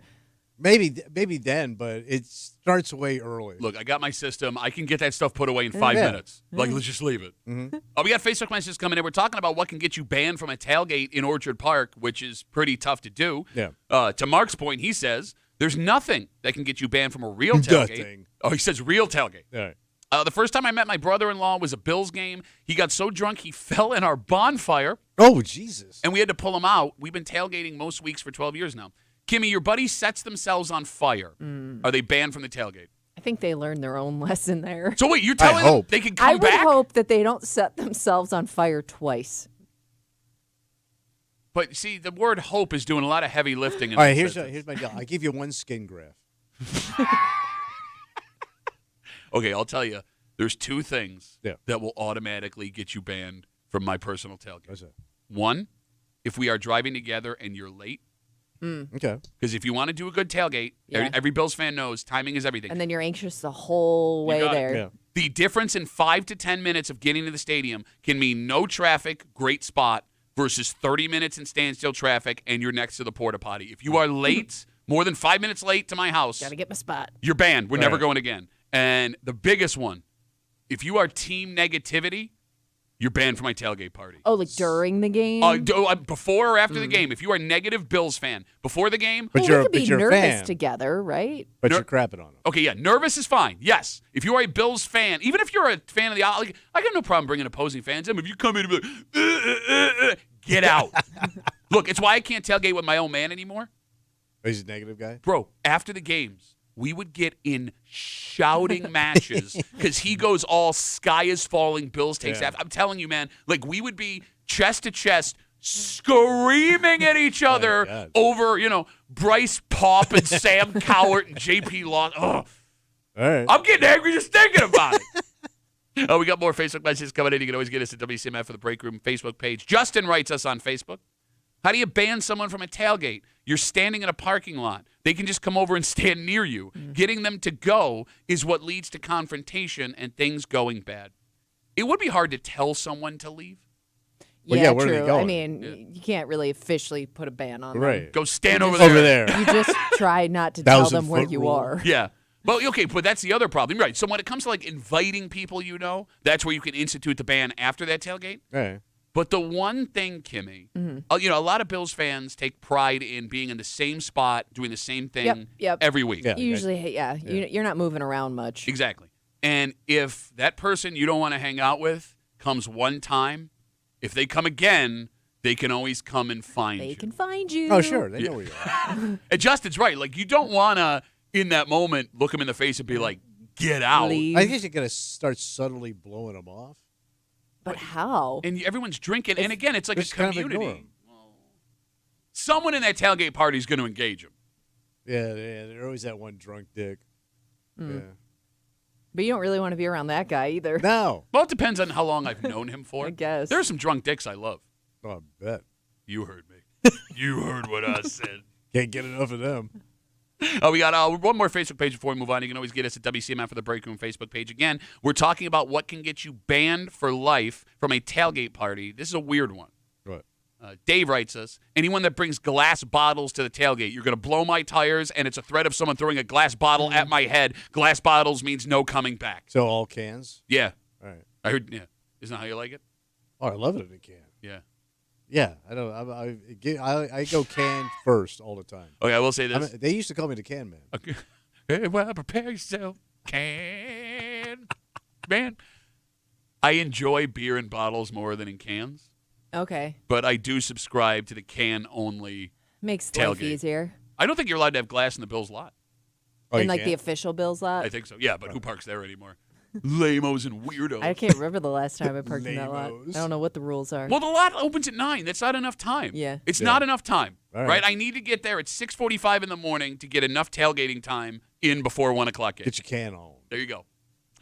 Let's take a break. All right. All right, so we are in football season. Mhm. But, fortunate for us with the Bills, football season gets extended. They've Yeah. been good for so long.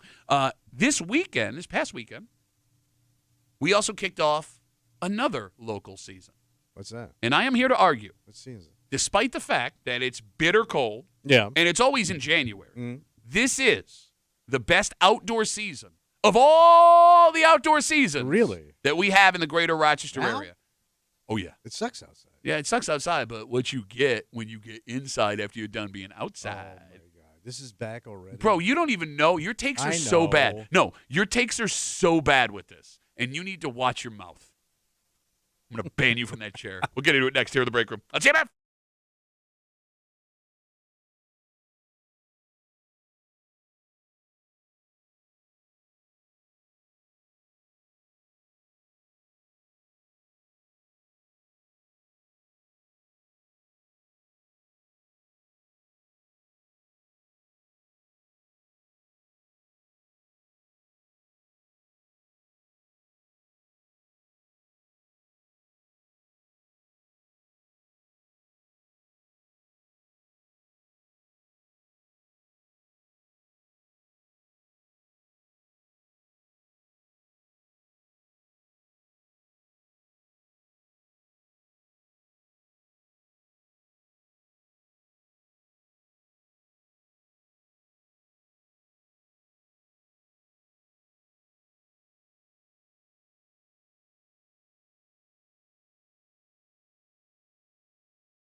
For having not ideal weather most of the year, Yeah. we in upstate New York sure love our outdoor activities. Oh, sure. In fact, one of the most popular is when the weather's at its most disastrous.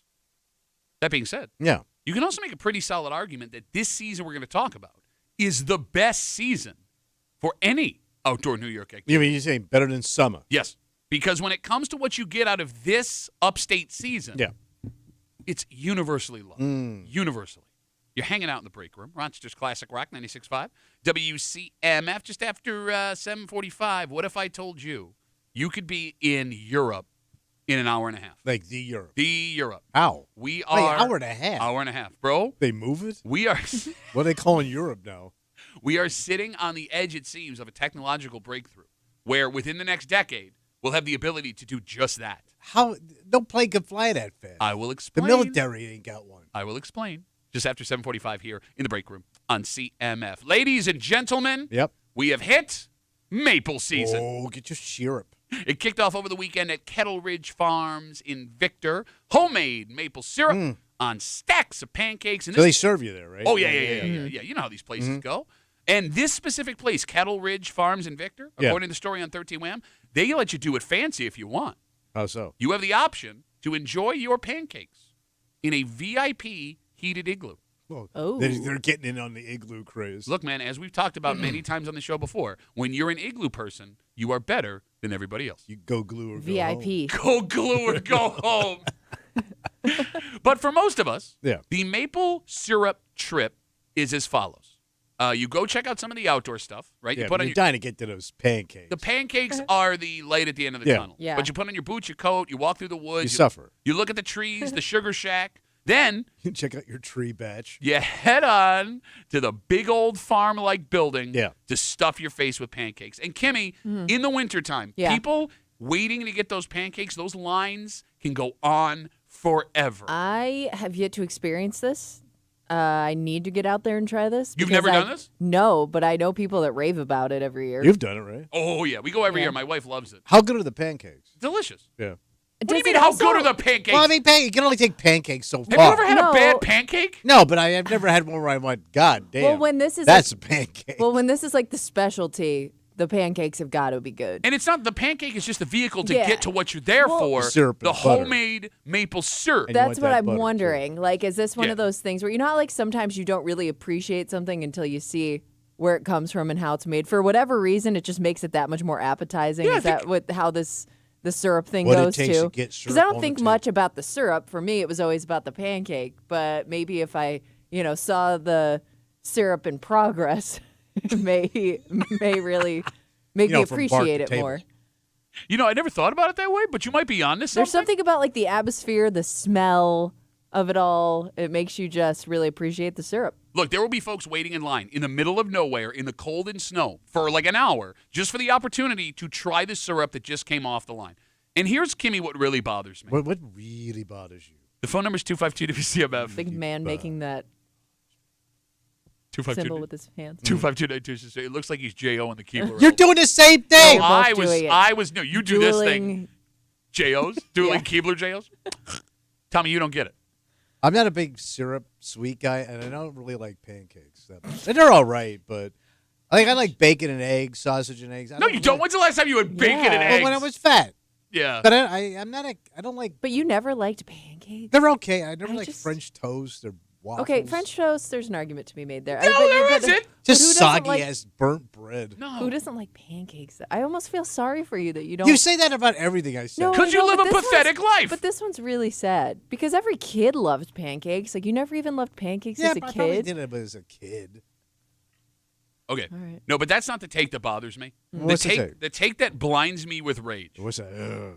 is that you believe the plastic syrup bottles made by some conglomerate in a factory Log cabin. are the same. Yes. It's just as quality syrup It's- as the it's syrup how they they make here. get it. They No, get the job no, it's not. done, No. but No. not quite the same. No. Like when I go to Canada and you see like they have like that maple syrup in the maple leaf. Yeah. And the thing's like $50. Yes. Are you kidding me? Are you gonna dump it on some pancakes? But aren't it you ain't curious? wine. Aren't you curious to try? And some people make the same argument for wine. What's the difference between not a wine guy. $100 bottle of wine versus a know. $12 bottle of wine? But what's that one where they lay the syrup out and they put it on a stick and then they freeze it? I don't know what it's called, but I've seen it. Yeah, But they do it in Canada, where you'll see people walking around. Oh yeah, they'll make like syrup candies. But they Those just kind of walk gross me around out. sucking on a goddamn. yeah, because it's delicious. Syrup sucking. Canucks. Canucks. Look, Lush. syrup is such a big deal in Canada, and I'm not making this up. There is a government agency that is solely responsible for how much syrup gets sold every year. Is released. You can Google it. It's a dead end. There was like controversy in it. There was a scandal involving this department a couple of years ago. So there's a movie out, a series out right now on, I think it's on Amazon. I'm dying to watch. It's called Sticky, Okay. and it's about these group of Canadians that try to steal all this maple syrup. And I It's a guess it goes- documentary. No, it's a movie. Oh. It's a series, but it looks like a comedy. Like it goes horribly wrong. Okay. But you might want to check it out. It's called Sticky. It looks pretty good. Anything with syrup, I'm in on. I know. Look, I promise you right now, if we were to blind taste test big syrup versus are the you kidding versus the me, mom and man? pop real maple syrup in this room, I will tell you the difference right away. No, Right, you're it kidding. is night and day. Give me some good difference. old-fashioned American log cabin. 252 WCMF 252-9263. Kettle Ridge Farms and Victor kicked off maple season over the weekend. I would argue, and here's the argument. What's that? I am here to tell you that maple syrup season is the best upstate New York outdoor season. Really? All right, let's break them down. You got your apple season? Apple picking in August, September, pumpkins in October. Nothing beats Halloween, man. there's been a bunch. farms and It's- stuff. Okay, hold on, we got time. Let me lay them Okay, all out. Fried So we're- I'll wait. cakes. Then we'll decide. Okay, you have a bunch more outdoor holiday stuff now in December, like Yeah. the market there. And then there's festival season in the summertime. So you got 5. Syrup, apple, pumpkin, holiday, festival. Summer. Kimmy, Yeah. of those 5, which is your favorite? Come on, pancake girl. It's tough. To, No. Go have your pancakes. No. You were listening. I said I never experienced a pancake season, so I guess I can't really judge. But I feel it's sad tough for to, you. You've never experienced pancakes. It's tough to compete with apple season. I mean, like the smell of like the apple cider, the fry cakes. Well, that's the kind of the fall. pies. I just think like that's like peak outdoor food. How do you both season. pass on summer? no. Like you have We the- didn't ask you yet. It's not your Yeah, turn. no, you it's not have your turn. gorgeous, mild summers where you're not dying of the I heat. love like summer. Why oh my ass? Bro, It's go been 90. south. Go south. Yeah, I don't want to go south. That's why I live here, and all of a sudden it But became it's- 95 it's degrees. Yeah. beautiful. There's so much. There's so many things to do though in the summer. Right, That so it's enjoy. competing with so much though. But you could do everything. No, Yeah. but I don't want to go stand at the Jazz Fest in 95-degree weather and pay $25 for a gyro on a stick. Hey, I'm sweating through a collared Go shirt. to the ball games, don't you? Yeah, but I could go into the not hot part for a little while. And they got way better food there, man. No, okay. I will argue. So you're arguing festival season. Well, I is the take best season. summer. Okay. I'm a summer guy. Florida boy. Yeah, no, I could tell in your cable knit fishing sweater this morning. Kimmy, I'm going to argue that apple season is the worst season. Well, that's Yeah, fall. that's fair. Are you combining apple and pumpkin Well, season? no, because apple. Oh, you like I was separate? kind of No. combining apple and pumpkin. Okay, no, apple and pumpkin are separate because apple is like late August, early September, All right. whereas pumpkin is more late October. You're talking October. Okay. So, like And- apple season, it is always so hot. But you get apple pie. In late, okay, but you like your pie, boy. Yeah, I think for me it's more the food. okay, but here's the thing: like with the maple syrup stuff, if I want the authentic maple syrup, I got to go on the whole like tour. Yeah. Yeah. Okay, fine. With apple season, you can just go to the farmer's Yeah. market. That the thing is, and buy the Yeah, buy I the had to whole- listen to a long diatribe on apples. Yeah, you could do it however you want. You can do the long No, way, I or ca- I could just go grab the food from the farm and take it all in. And get my apples at Wegmans. But I can't do it however I want because during apple season, I got my wife and kids. They live for this stuff. The picking? Yeah, so I got to go out into the fields, Hard labor. do manual labor. There's always bees. I never understood that, man. So many bees, Yeah. right? And the payoff is not great because, yes, you get an apple pie or an apple fritter, but it ain't worth the 3 hours in 85-degree weather I got to put in. Plus, For $7 of apples. the literal juice. Pay more than that at Wegmans. Well, yeah, only because he eats his high-end East Side apple. This is in season. That was the best Tommy impression she's ever done. And it's not even like there's like tradition involved in apple picking. Well, I would season. say it kind of. Well, no, like Apple No, I mean like country. that's something. It always reminds me of being a kid when like when school started and fall started. You know. no, but here's the thing: pumpkin season can be rough but the kids get really into it. Oh, yeah. Right, because of And Halloween. it's endless now. Okay, maybe I'm thinking more pumpkin season then. With Because you still have all the Okay. apple pies and stuff. Fair going enough. on. But like with Christmas season or the holiday villages, like you get pictures with the pumpkins Yeah. and the trees, and you make holiday memories that last forever. Apple picking season was invented by the people who run Instagram to load their app with women wearing cute boots and yoga pants and vests in a field, Oh, yeah. pretending like it's not 85 degrees out when they took that Yeah. photo. It's just a big scam, man. But going out now in this dreary today, Yeah. the wind chill is 2.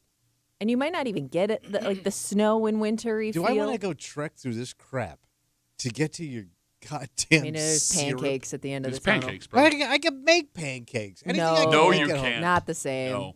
I can whip up a batch of pancakes. No, you can't. Yes, I can. When's the last time you ate a pancake? Ate a pancake. Been a I've- while. 20 20 years? Jinx!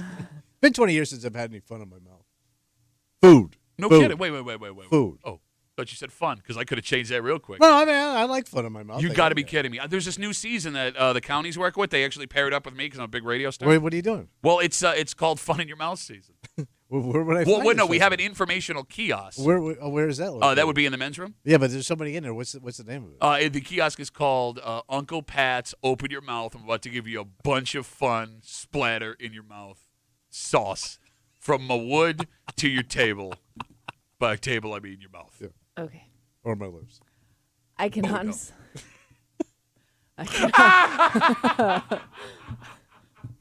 Do you want to take that back? By the way, if you're watching the live stream, you saw the funniest thing that's happened all day. The look that Kimmy just gave, you would have thought he shot her dog. I will say when it comes to pancake season, I've never had a homemade pancake taste as good as one at a diner or a restaurant. Yeah, diner so, cakes are probably the So you best. can only Yeah. get those pancakes at certain places. That's a good take. So that may be, another draw for Every pancake dad season. thinks they can make pancakes. Well, I mean, you can they want make to do that little homemade- production homemade- on the grill, flipping them around. They Yeah. can't do crap. You can make them at home. They're just not going to be as good. Yeah. No, look, I will never say no to a pancake, and I've never had a bad pancake. But I think your take is right that outside pancakes better than home pancakes. Diner pancake. Well, I mean, diner. There were some. Well, it's cooked on that grill. It's had everything else cooked on it, so you get all that flavor. Oh, please tell me more, fennel bitch. Let me tell you about things I know. You want to tell me about going to Mars too? Because it's the same thing. You know the same amount. 252 WCMF. We're talking about maple season kicked off at Kettle Ridge Farms in Victor over the weekend. I'm here to argue it's the best season, outdoor season in Western New York. Kimmy's taking apple season, which is the worst. Tommy wants summertime. I want the summertime Yes. season. Scott writes us on Instagram. He said carnival season, which I guess would be Well, it's festival summer. season. Yeah. And he's arguing all the fried foods are why. Well, you do get all that crazy ass summer food. Here's the problem, though. Look, I love me some unique fried foods. Yeah. And I do love me a small town carnival.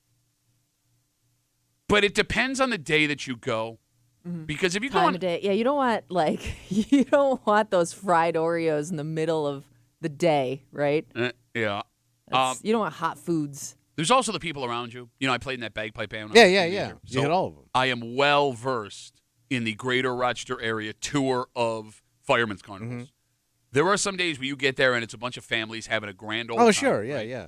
And then there are some days where you get there and it's like a dude who hasn't showered in 5 days. Oh, you mean Weirdo Day? Wearing a sleeveless Insane Clown Posse T-shirt, right? Trying to hit on the 14-year-old girl that's working the dart booth, right? He's got one of them ankle monitors on. Don't know why. Don't want to know why, right? And like it's also hard to eat. The Carney Hour. No, but Towny Day. That guy don't even work for the That's carnival. what's so sad about him. Like, yeah, he put in an application Yeah. and they said we're gonna pass, but thank you. But he has the same bathing hat. No, and like there's something about those foods are delicious, but like if it's 95 degrees out, it's hard for me Yeah. to muscle down like Peak the. July is tough for fried foods. Thank you. Like maybe we should do like a fried food festival. Winter Carnival. Like early spring. Yeah. Thank you. Kick it Oh. off. Thank you. No, because I'm kind of with you on the cold fried food. Because if you get it, you got to eat it right away. But you will anyway. Who lingers on fried food? Anybody gets fried food Yeah. just shoves it down their gullet. You know, the one festival or the one thing that's hit or miss, I think, in the greater Rochester area is the Lilac Festival. Yeah, because the weather's so iffy. Exactly. Like sunny and 60 is Oh, yeah. perfect for fried foods and having a couple Walking of drinks. around, You yeah. got it, right? And you can get that with the Lilac Festival. So you get your music and all that fun stuff. But it can also be 30 degrees and sleeting sideways. Rainy, muddy. I remember going out there and it was sleeting. And it's a spring-themed festival. It's a toss Yeah. It doesn't work Yeah. when it's sleeting. Like, the weather will make the Lilac Festival either the best outdoor thing of Yeah. the year, Yeah, to kick it off. or the worst outdoor thing of the year. So go get your pancakes. Oh, yeah. And don't listen to this man. Buy your local syrup. Yes, support those people. You should, man. Screw the people at Log Cabin Yeah. and whoever else. I don't even know who else makes massive sure either. amounts of like syrup. Yeah, I don't know. I forgot Log Oh Cabin. yeah, Wegmans. Wegmans has got it. Is Top- Wegmans like Wegmans? Well, it's even better. It's Wegmans, but nobody's bald. Let's take a break. 90 minutes. What? 90 minutes. You'll be 90 in Europe in minutes away. 90 minutes. There's no way. There's no plane. A plane can go that fast. According to scientific experts, That's faster than a rocket. we are around the corner from a break in this technology. Yeah. And, bro, if this happens, it changes everything. Okay. It changes everything, including the most popular sport in America. Oh. And we'll get into it next here in the break room on CMF.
we're right on the edge of a potential technological explosion. So what is this crazy vehicle you speak of? Well, look, man, if this works, which the scientific experts say it's just a matter of time now, it would change everything. Right. Because the world is already smaller than it's ever been. Oh, yeah. But what if I told you you could be in Europe before lunchtime?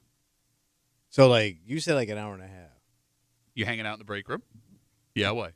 Because it takes like, what did it take you to get to London? 6 hours. And you're going to trim that down to an hour and a half. I mean, I didn't stutter, buddy. Okay. You hanging out in the break room? Rochester's Classic Rock 96.5 WCMF. Before we get that, I mean, it'd be an expensive trip going over to Europe. Oh, where do I get the money? Well, how about we give you $5,000? $5,000, Europe. 5K a day cash contest. It's back. Winning's easy. You download the free Odyssey app, log in, listen to 96.5 WCMF every day for a minimum of 1 hour. 1 hour. But you're going to be listening more than that. Oh, yeah, all day. 'Cause we're great. That is your daily entry to win $5,000. $5,000. I'm coming, London.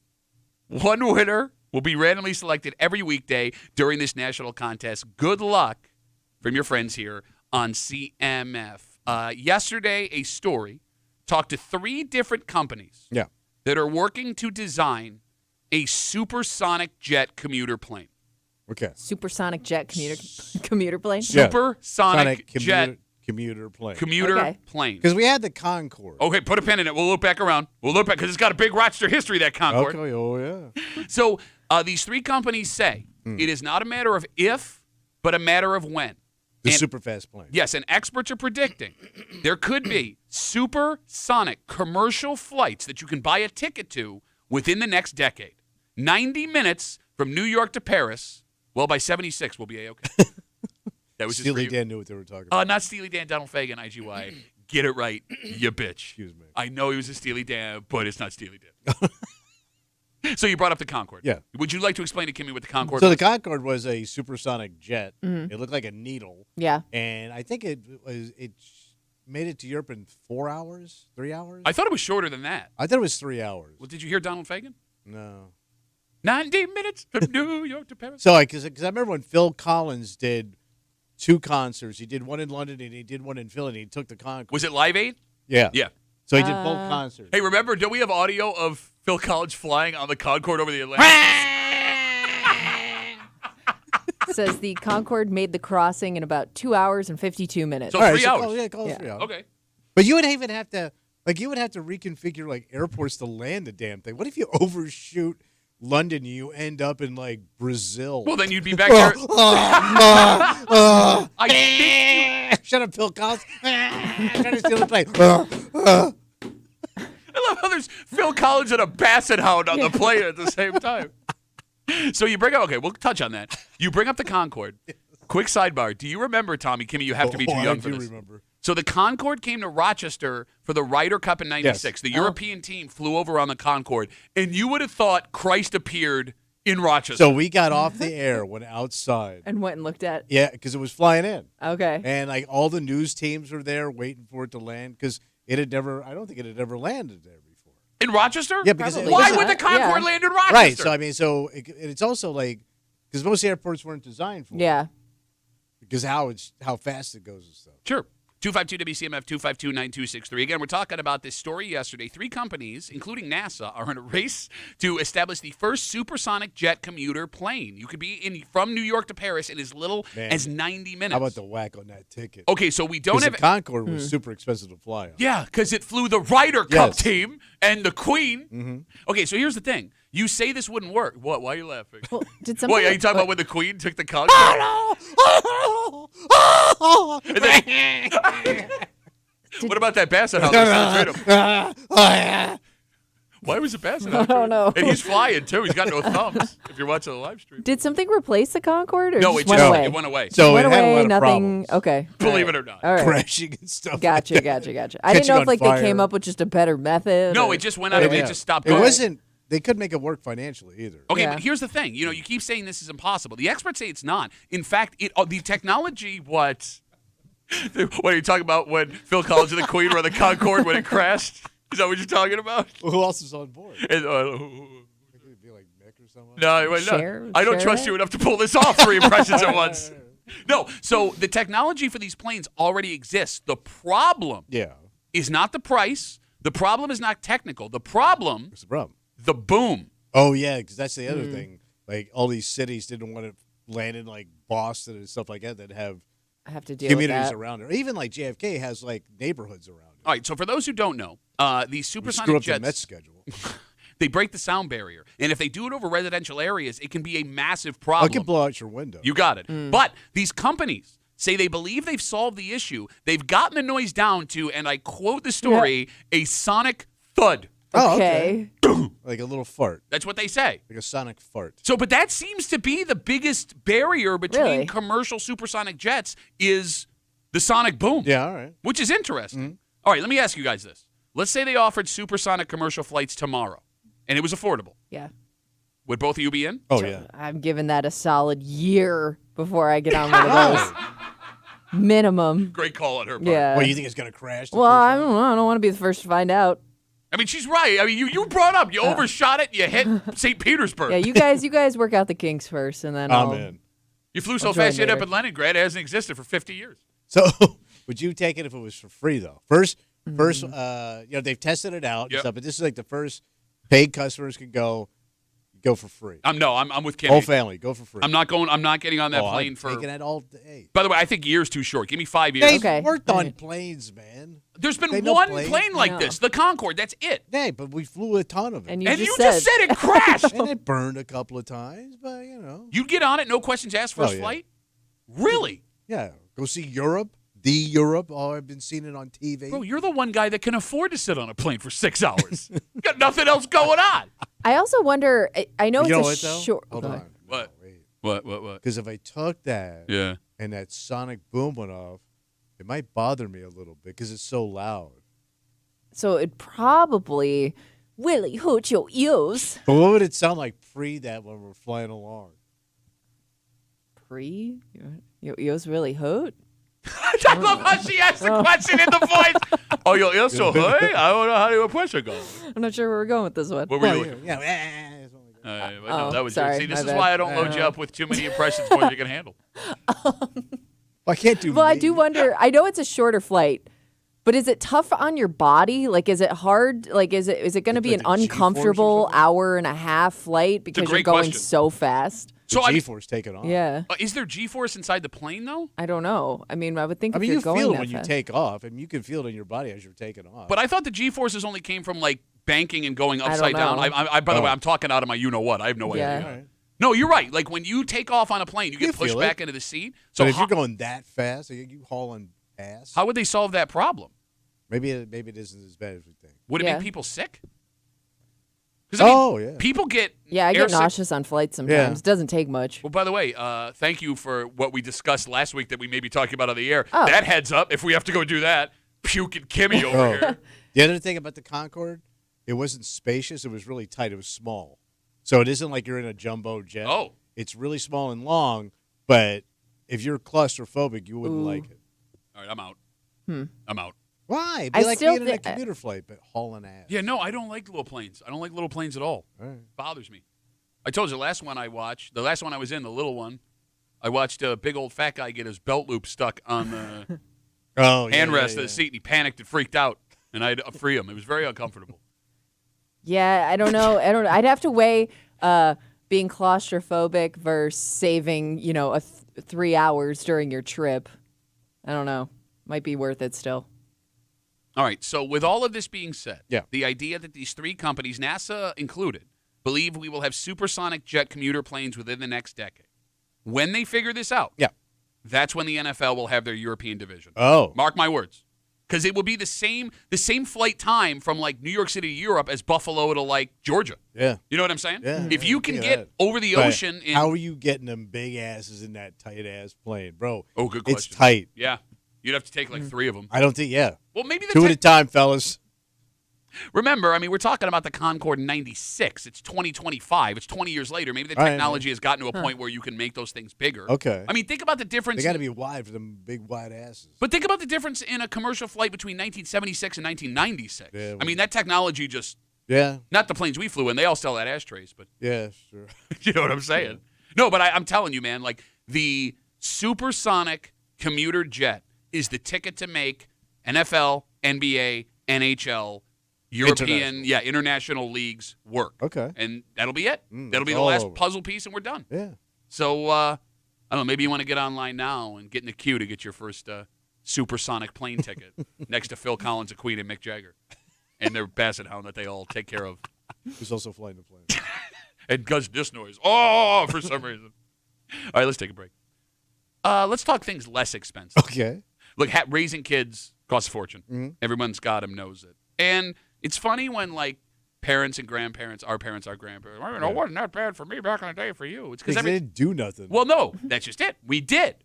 In fact, we did this. Oh. And it's amazing how inexpensive the state of New York is offering this summer for your kids. Oh. But, Kimmy, it doesn't seem like kids of this generation and even our generation we're doing this the way that men and women of Tommy's generation were, because this was some of your best memories as a kid. Oh, really? And the state wants you back. Okay. We'll get into it next here in the break room. Let's see it.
this used to be a given for almost every kid. Oh. You at least did one of these every summer. Mm-hmm. But as time moved forward, Tommy, Yeah, things changed, man. and a few things push families away from signing their kids up for this. Yeah. But it seems, Thomas, their potential demise has been greatly exaggerated. Oh. Because the state of New York wants your kid to come and have fun with them Where? this summer. What is this place? You're hanging out in the break room, Rochester's Classic Rock, 96.5, WCMF, just after 25, 8:30. Everything's expensive. Oh, yeah. But the most expensive is a place to live. Mm-hmm. And we talk on the show all the time about how expensive homes have got. Oh, yeah. But it's rent that might be more of a kick in the scrotum. So it keeps going up and there's nothing to rent? You got it. Yeah. Well, I got some good news. What's the good news? In front of me, I have tips on how to negotiate your rent lower. Okay. Yeah, no, I got it right here. Even though there's a million people behind Yeah. you that Tommy, rent that place? Tommy, How does that work? Tommy, are you an expert? Listen to me, Tommy. No, you're not. We'll get to it just after 8:30 here in the break room on CMF. Over the weekend, the state of New York announced their online registration for their New York summer camp programs will open on March 23rd. Nice. So the camps are running through the state DEC, Department of Environmental Conservation. Yeah. They offer kids 11 to 17 a wide range of outdoor activities at these camps, from fishing to archery, canoeing, and hiking, all of the traditional stuff. Yeah. And there are 4 camps statewide. And this might be the greatest deal of all time. What's that? Are you ready? For $350 a kid, you get a week of lodging, meals, trips, all of the stuff we just mentioned, and a free T-shirt. It's cheaper to send them to camp. No kidding. Get them out of the house. You're saving money. You get a whole week without your kid. Yeah. They're going to feed them, and I only got to give you $350? And you're going to entertain them. Thank you. If you are interested, by the way, you can Google New York State DEC summer camps and send your kid away. 252-WCMF, 252-9263. Are summer camps still popular for the 11 to 17-year-old crowd? Because, this was something you did every summer. I love camp. And I don't know it's because I love camp so much because I hated being around my parents. Because you did But- stay away camp too, right? Yeah, Where you so would go By and the way, live weeks. there. Did you hear the attitude she said it with, too? You did stay away. Kat. No, I was asking. I'm just saying, it's not like your parents Sad. dropped you off and Sad. picked you up at the end of the day. No. They sent you away. Ross State. It was over on the west coast of Florida, and I did 2 weeks every year. And we did stuff then you can't do now. Like we did horseback riding. Okay. We also did we doing clay pigeon. You got to shoot a 20 gauge shotgun. As how old? I was 10, 11 years old. So it was a lighter gauge shotgun. Fishing, canoeing, and all that stuff. And then scuba diving. They taught you how to scuba dive in the pool. Now, we never went in the ocean. Yeah. But we had the Probably tanks. smart. But they got you in the water, and then they put the tanks on you, and then they taught you how to scuba dive. No So kidding. you're certified. No, you were I at wasn't some point. certified, but Oh, I I knew how thought to that's do the it. whole point. By the way, I thought, why would you not? You lie about everything else. But I know. Kimmy, I don't joke about scuba Yeah, certification. you don't mess. And then archery with real bow and arrow Yeah. and all that stuff. And so was it 2 straight weeks, or you went to 2 different No, weeks? 2 one weeks. camp? Okay. 2 weeks you went there, and I loved it. It was awesome because you just ran around like an idiot. I mean, hearing you describe it as romantic. Yeah. The idea of sleepaway summer camp for a kid is very Americana. Yeah. Right? You're away from your parents. You're sleeping out in the woods in a cabin. You got friends you only saw 2 weeks out of the summer Right. every Yeah. year, right? You're doing things you didn't normally get to do. It feels like what being a kid should be. Yeah. Yes. But for some reason, over the last 30 years, Yeah. we got away from it. Well, because you Well- got so many more activity. Your daughters would not have time to go to a stay-away camp, considering all the sports and activities. I literally got I told you guys, I got a text this morning from my 14-year-old. New hockey Yeah. camp in town, July 14th through 17th. Yeah. So where you? Stupid. Well, They didn't. That stuff didn't exist when I was a kid. Okay. did camp also get way more expensive when we were kids? Because I think because I would have loved to go to a stay away camp, but I feel like cost was a huge factor for a lot of those types of things. Okay, so let's break down what may have brought kids away from the sleepaway summer camp. Again, 252-WCMF, we're talking about the state of New York. The DEC has their summer camps. There's 4 of them statewide. You can register starting March 23rd on their website. But for kids 11 to 17, it's only $350 a kid for a week of lodging, meals, trips, free T-shirt, and the activities from fishing to archery, canoeing, and hiking. I've never heard of a better deal in my life. And man, these camps, or at least they used to just feed you constantly. So it was when we went to summer, you could eat all you want. because it was just like laid out. It sounds So awesome. Can I go? The amount of kids I saw puke after they ate, because once you they didn't know what they were doing, so they would load you up on breakfast And then right? send you off on a boat. No, then we go horseback riding. Oh. So they would put you in a truck, run you out to the stables, and then you got kids bouncing around in Florida heat, puking up on these horses. But they, that's all right. You'll feel better once you get it up. All right, so Kimmy, Yeah. What may have got us away from Sleepaway Summer Camp? You bring up the cost. So this is ridiculously cheap. Yeah. But we have looked up other summer camps where we've seen them run like thousands of dollars. Yeah. High-end camp. Yeah, for a week or less. But I don't know what's high end and Well, what's you not got high end. tennis camps, golf camps. Oh, I'm talking just your standard what we're Standard, describing. Oh. Like fun summer activities kind of camp. Yeah, like the archery and the horseback riding and all that kind of stuff. You're right. If you specialize it, it's going to cost you a fortune. Yeah. Because right? I remember as a kid, there were all these TV shows of kids that and movies of kids that went away to these sleepaway camps, and I thought I was missing out on something. No, I'm with you. 100 heavyweight. Well, that was a fat camp one. Meatballs. There were a lot. Hey, dude. Yeah. The show on Nickelodeon. Hey, dude. This is Bug Juice. Yeah. Okay, And then so there's rich pricks, over at Camp Mohawk. by the way, you went to Camp Mohawk. You are describing I Camp was Mohawk. Camp Mohawk. The other issue could be how popular things like archery, fishing, canoeing, and hunting And the are. liability of all that stuff now, too. Yeah, good call. Good call. And there's also other things that have So we'll happened put a at pin in that. I'm camps. going to get there in a sec, but I want to talk about the popularity thing. Like what I'm wondering, Yeah. if you took the average 11 to 17-year-old right now, and we're waxing romantically about it because Yeah. like that was exciting stuff when we were kids. But if you took the average kid right now and said, "Listen, you're gonna go for a week away from mom and dad, no phone probably because you're gonna be out in the middle of nowhere. You're gonna fish, canoe, do archery, and eat out of a trough." Yeah. Would kids be interested in that? Probably not, I'm guessing. It probably sounds like it would suck. But you are away from your parents. That's nice, but I don't know if kids. My parents are the kind of parents you didn't want to be around, but the parents today seem like you want to be around them because you have way cooler parents. Look, man, I'm super cool. My kids would still jump at the chance to go somewhere for a week. I mean, I don't know this, but if I told them you're going somewhere without me for a week, they'd be very excited. I think kids and parents today have a better relationship, Okay. so that might hurt camp. I'm telling you, look, I appreciate what you're saying. And again, I'm great.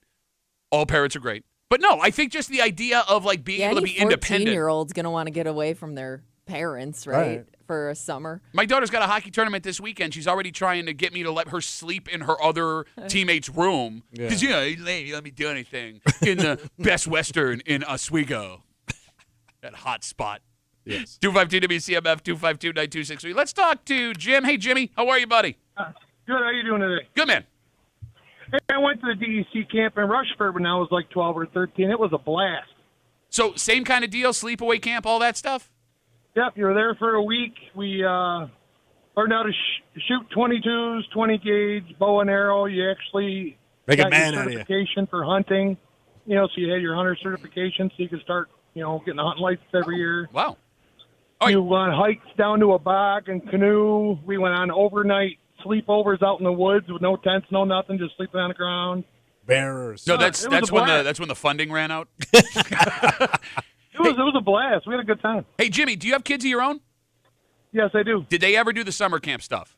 My daughter went to Y camp a couple years when she was a teenager, but that was it. All right, so were they just not interested? Was it something you couldn't afford? Yeah, Were the kids too busy? Like, what happened? She just had no interest in DEC camp. She wanted to go to YMCA camp with a friend of hers. Okay, all right. So maybe it is the kids just don't want to do this stuff anymore. And again, I say this. Well, It's not cool. Go ahead, Jimmy. I'm sorry.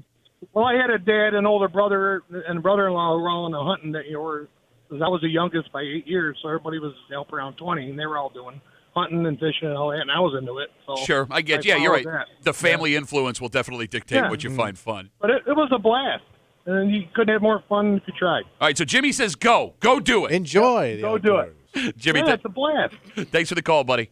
All right, man. There goes Jim. Okay, so we brought up how popular the activities could be with kids. That could be hurting summer camps. We brought up the cost outside of this one, which is cheap. That could be hurting summer camps. But the third reason these summer camps may not be as popular is the rough discussion. Yes. Who can you trust with your kid? Right. Yeah, you don't Because feel there's a comfortable. lot of stories and things that came out after the fact about camps. You got it. Like after New York changed that legislation about statute of limitations, we heard some horrible stories that happened at summer camps from the 50s up until the 90s, Oh, yeah. right? And you're sending your kids in a lot of these summer camps to be watched by slightly older than your kids. Yes. Right. They're their guardians for the week. You know, now that we have the hindsight, 2020 hindsight, right? Maybe putting kids 3 years older than our kids in charge of our kids for a week was a terrible Like idea. high school kids in charge of middle school Yeah. kids. Like how was there not one person in the international meeting of summer camps that didn't raise their hand and go, "Hey, listen, not for nothing." Well, I mean, would that 18-year-old kid be less trustworthy than? I mean, we've talked about adults that Also, are. great you know point, what I yep. mean, I don't know if that really Great point. makes it any safer. I don't And know. I want to be clear. I'm not suggesting your kids would be in any No. danger in these camps that we're discussing.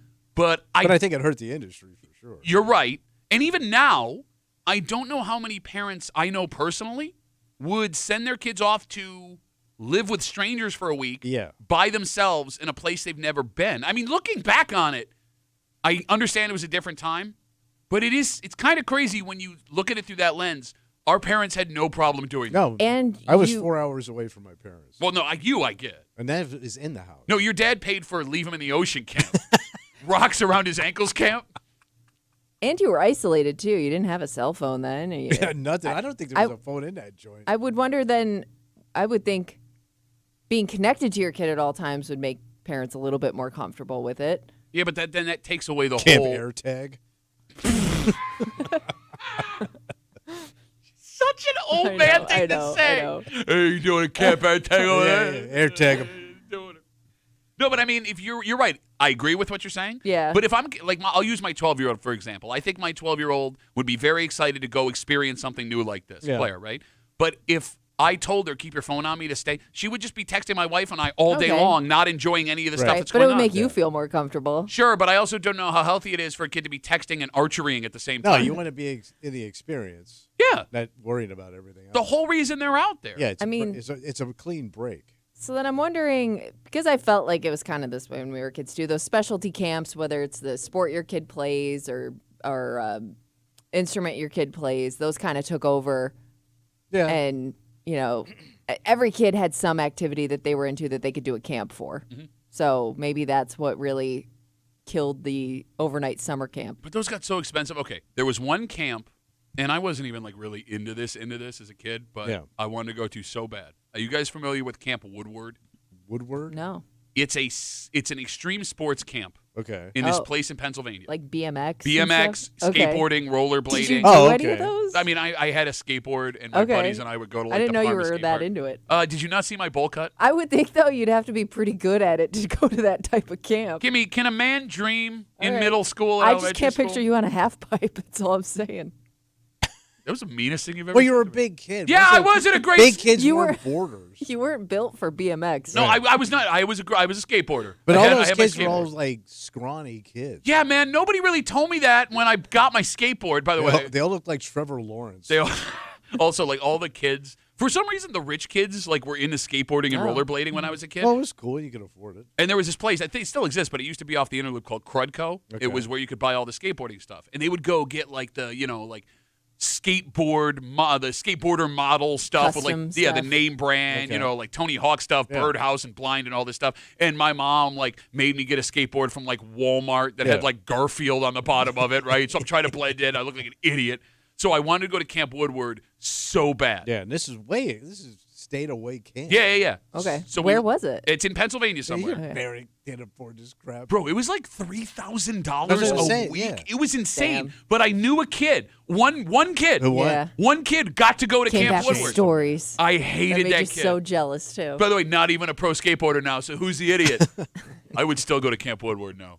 I want to go to Camp Woodward so bad. Does it still exist? I think you can Google it. It has to. I mean, I'm telling you, when you yeah, see probably only grew in popularity. when you see pictures of this place, you're gonna want to go to Camp Oh. Woodward. And look, it was out in the middle of the woods, but there's like a half pipe, and there's Yeah. like indoor skate park.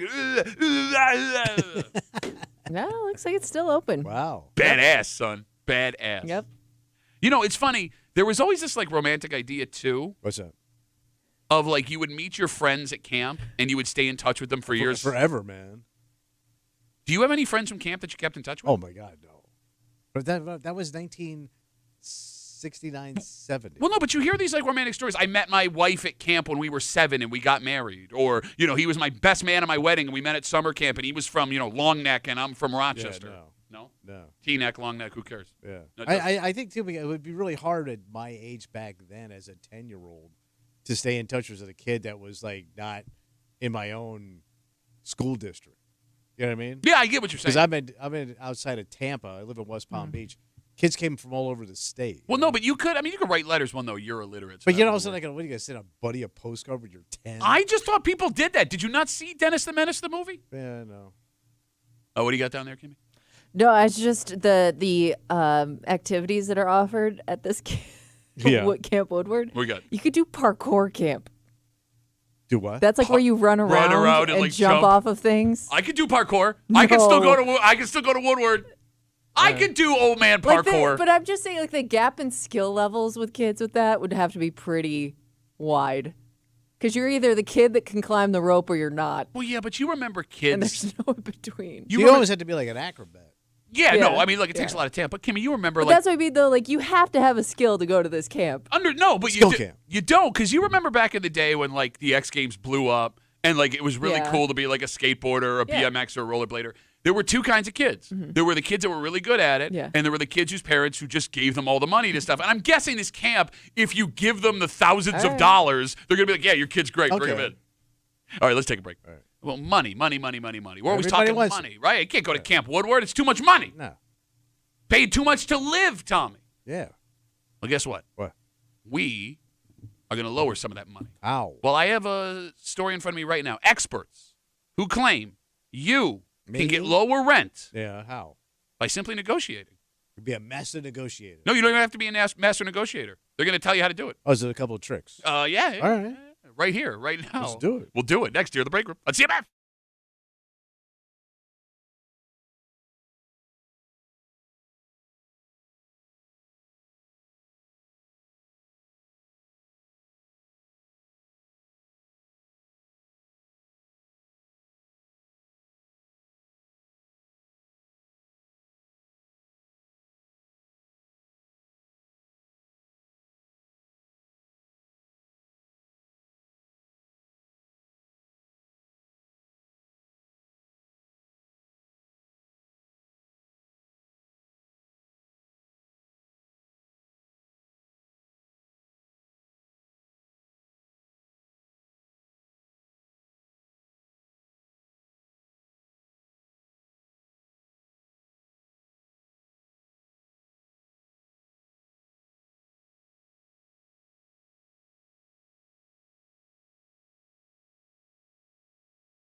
You know, we talk all the time here in the break room about how housing costs, buying a home, making life miserable. Nobody can get in. Yeah, but things are just as hard, if not harder, for people renting. Oh. The rent is too damn high. You should write that down. That's a good one. Who'd have thought that guy was so ahead of his time? Yes. Well, we have some good news. What's the good news? If you rent and you'd like to pay less where you live, like I'm already in the rent. You are here. You're already renting, and you want to pay less.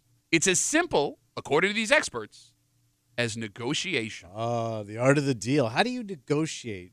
What's your leverage? I've got it right here. All right. You're hanging out in the break room, Rochester's Classic Rock 96.5, WCMF. We are about 30 minutes away from everyone's favorite break room game. Oh, yeah, buddy. Kimmy's got her post ready to roll. Where are they whining? Set your phone alarm right now for 9 o'clock, or stay with us because you got nothing else going on. Mm-hmm. Your best days are behind you. Where they whining come up just after 9 o'clock. Also, just after 8:45, the Cowboys have decided they're going with a new head coach. Yeah. And they immediately jumped into discussions with someone very exciting. Yes. Did you see this story? I did. And somebody close to us called this a while back. Oh, they did? Yeah, he thought this was coming. All right, we'll get to it just after 8:45 here in the break room on CMF. So I have in front of me an article written by a couple of finance experts. Okay. And Tommy, they claim what that do I do? Negotiating the price of what you pay for rent where you live is not only acceptable, it is easier to do than people think. But I'm already in and I'm renting. That's actually the key to it. Okay. So the story starts right away, Tommy, by saying negotiating lower rent moving into a new place, almost impossible. Yeah. Because there are plenty of people usually applying. They have their pick, so they'll just pass over you, go with the next one. But they claim after you moved in, now is your time to strike. Okay. Are you ready for the tips? Yeah, what do I do? Tip 1, pay rent on time, be a good tenant. Well, okay. I'm giving you the tips. You want the tips? Or Don't set the place on fire. Make it easy on your landlord. Right. There you go. Essentially Be a what good it's saying. tenant. Yeah. Tip 2, What's that? Tip. Tip. time it right. Quote, start the conversation shortly before your lease renewal is due. Okay. Say you want to continue renting there for the right price. Then tell them you like your apartment, but you are keeping an eye out for cheaper rents in the area. But that is dumb. Because you already He's always had a way with words. You already know that rents are going up.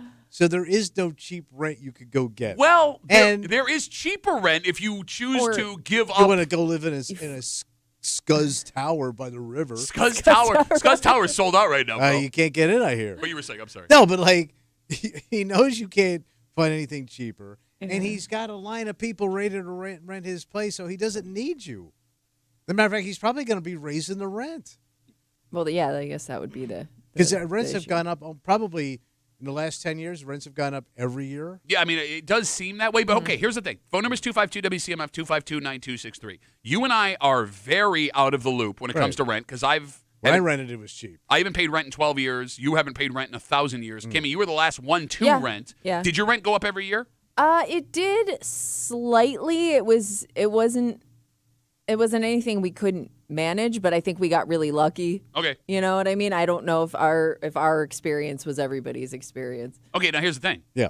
We're not done with the tips yet. Oh, wait, there's more? We got 2 more tips, right, to make this work. All right, so in negotiating your rent down where you live in your apartment, tip 3, point out the benefits of you staying. How great I am. No.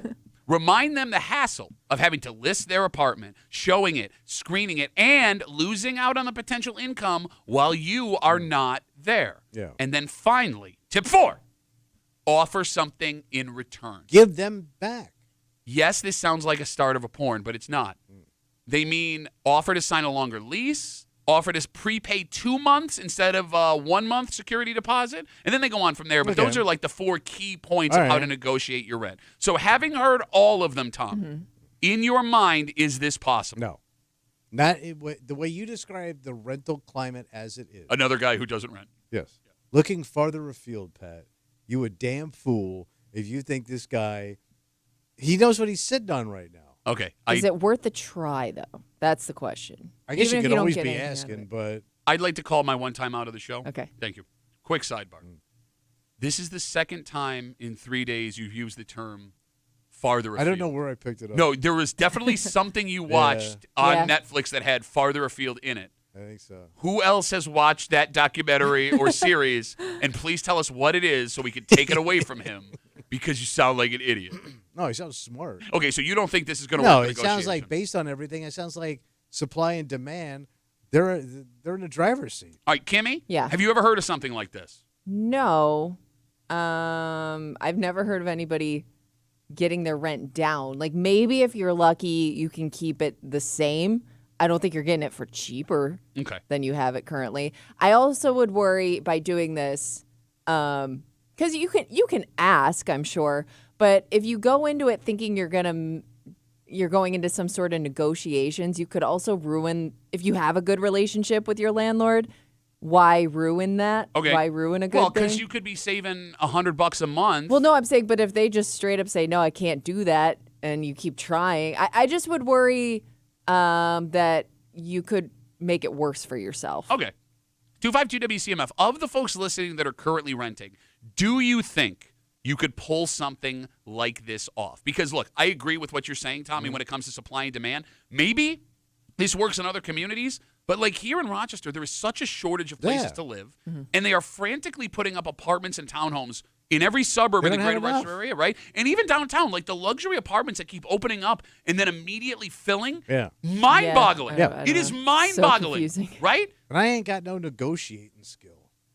Yeah, that's why you haven't gotten a raise in 30 years. I know. But, I mean, there's another problem with this article on top of all of that. What's that? The way they give these tips, it's geared towards people renting from, like, single owners of the places they live. Like, this guy owns a house, right? Yeah. If I rent from a complex, which is owned by a big company, and that kind of seems like most of the place in the burbs, you can't pull this off. No. Who are you talking to? Like the lady who works in the leasing office? Oh, yeah.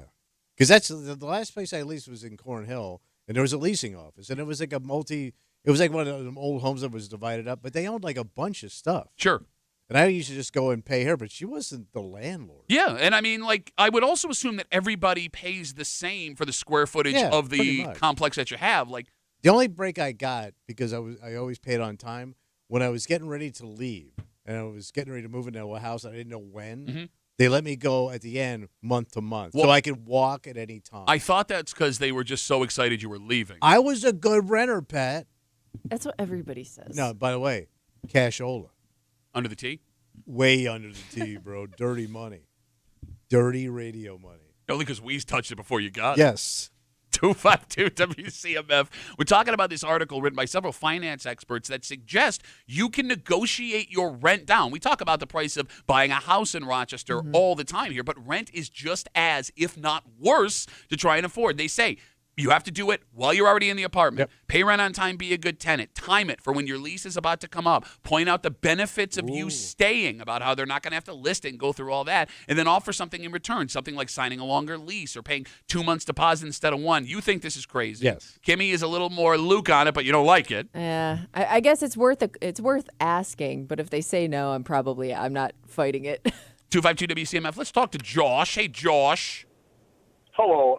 So I've been in the rental industry for a little over 20 years. Ooh, I'm renting Josh. So I've managed 300 apartment complexes as well as single families, condos, and multifamily. You've seen it all, Pat. And so what happens is when we run large family large complexes, and you could ask for a discount in rent, but usually what would happen is they would offer you an alternative, right? So maybe they'd offer you a free washer and dryer in your unit, or an upgrade on your blinds, or replace all the carpet.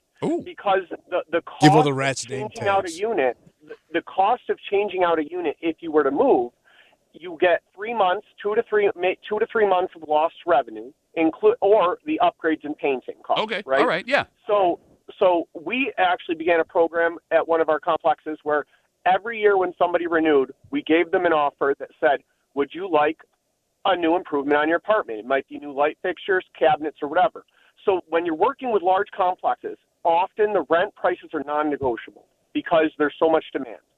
So if you're willing to accept an improved quality of housing and say, let's build this relationship, they're usually open to that. Okay, It's so all what? about building relationships. No, Josh, hold on. I'm moving further afield. So shut up with the field crap. I almost cursed. I'm so mad at that stupid saying. Hey, Josh, I got to take some more calls, but I just want to be clear. So you're saying that going into this negotiation, you're not going to get a discount if you're talking with like a bigger place, but having this conversation could get you something out of it. Yeah, be constructive.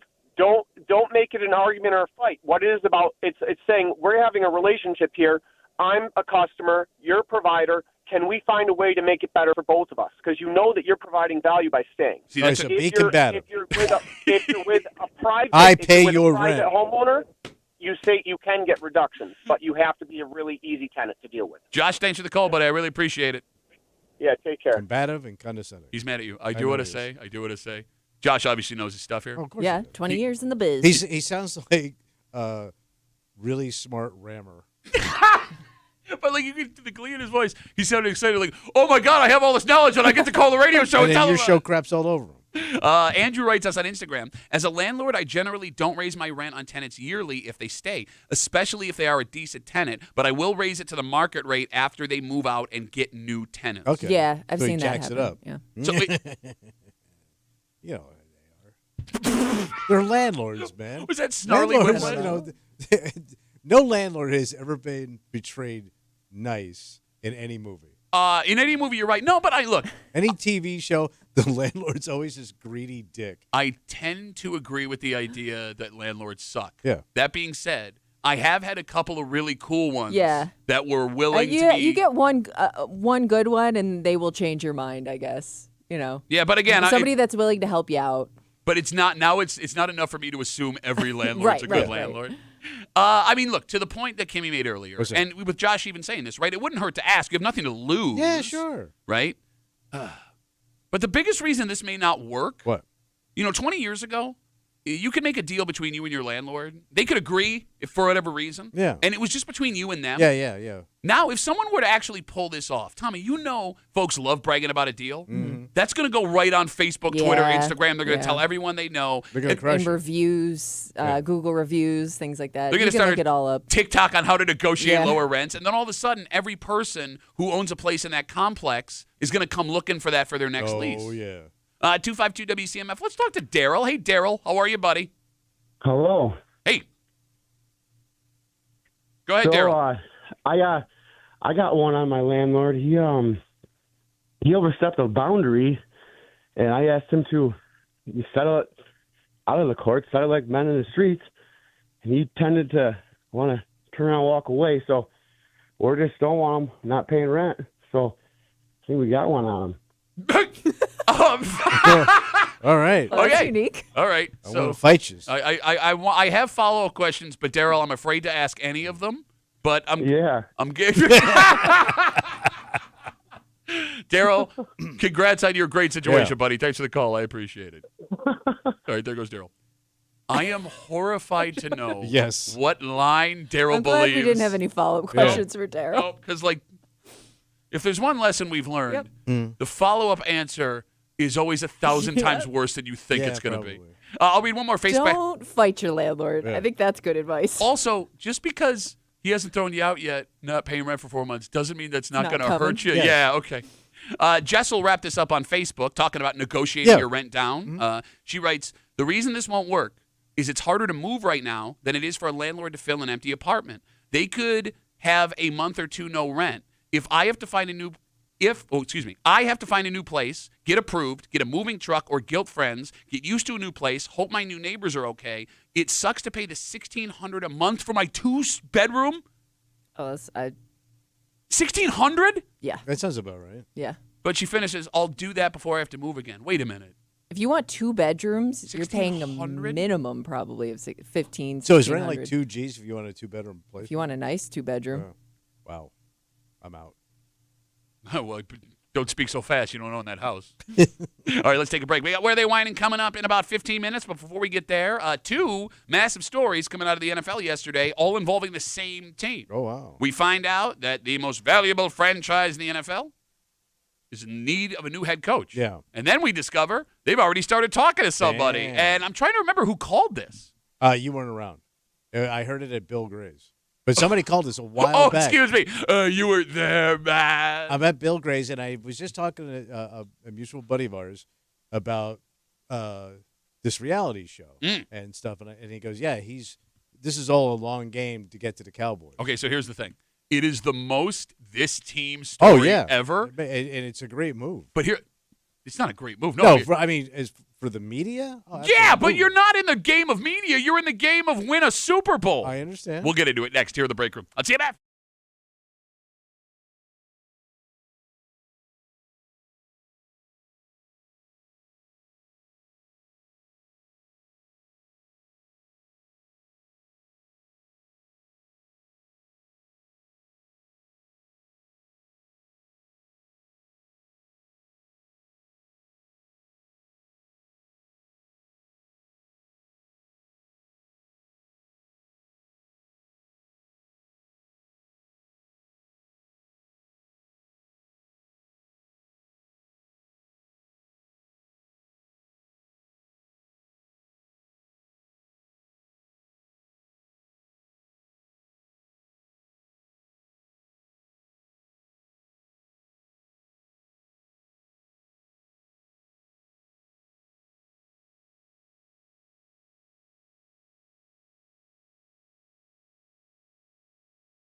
Both of these stories Yeah. in the same day are the most Dallas Cowboys stories of all time. Okay. And the second one, I mean, look, I'm with you. I want this to happen. Yeah. But purely for entertainment's Yeah. sake, because there's no way all of the things that would have to happen for this to work would go well. Yeah. You're hanging out in the break room, Rochester's Classic Rock 96.5, WCMF, just after 9 o'clock. It's almost that time. Oh, buddy boy. Wait, where are they whining? Coming at you. Kimmy's got her post. Sit tight here in the break room on CMF. So we'll start with yesterday morning's breaking news. Yeah. The Dallas Cowboys are parting ways with their head coach, Mike McCarthy. Mike McCarthy, very successful in Green Bay, won a Super Bowl with Aaron Rodgers, came to Dallas. His regular season record has been very good, but he has won a single playoff game in his 3 years, 4 years, Okay. 5 years. So it's over. Yes, and they missed the playoffs this year after Dak Prescott got hurt. Now, here's the thing. He wasn't technically fired. Just didn't come They back. parted ways. Yes, Yeah. well, no, his contract was Oh, okay. which is, it never happens. They never have lame Yeah, duck head this is coaches in the weird. NFL. So he's getting some interest from the Bears and the Saints. He may have a job coming up, whatever. But everyone was criticizing the Cowboys yesterday, the talking heads, because every other team that needs a head coach has gotten a 2-week head start on them. Yeah. Dallas needs to interview people, find a man to put in that job. But it turns out they may have had their sights set on someone the whole time. Yep. It was revealed later in the day that Cowboys owner Jerry Jones has had or is having conversations with Colorado head football coach Deion Sanders. What? Coach Prime. It's all on brand. It's so Dallas Cowboys, Yeah. it hurts. Oh, And yeah. he would bring his kid. Okay, so Both his kids. just to give you a background, Coach Prime Yeah. started coaching at Jackson State, HBCU, historically black college university, brought his two sons to play at Jackson State. Yeah. When he moved down to Colorado, they transferred to Colorado. His son, Shador, is going to be a first-round pick in this coming draft. He's a quarterback. Coach Prime, Deion Sanders, was asked a week ago if he'd ever coach in the NFL, and he said the only condition would be that both of his sons are on his roster. It's a package deal. You got it. Kimmy, can you Google what pick the Dallas Cowboys currently have in the NFL draft? Because both of his sons are coming into the league this year. Shador definitely has a job. His other son is He plays projected. defense, right? Yes, but he's projected as an undrafted free agent. All right. Like no. 12th. All right, so the Cowboys pick 12th.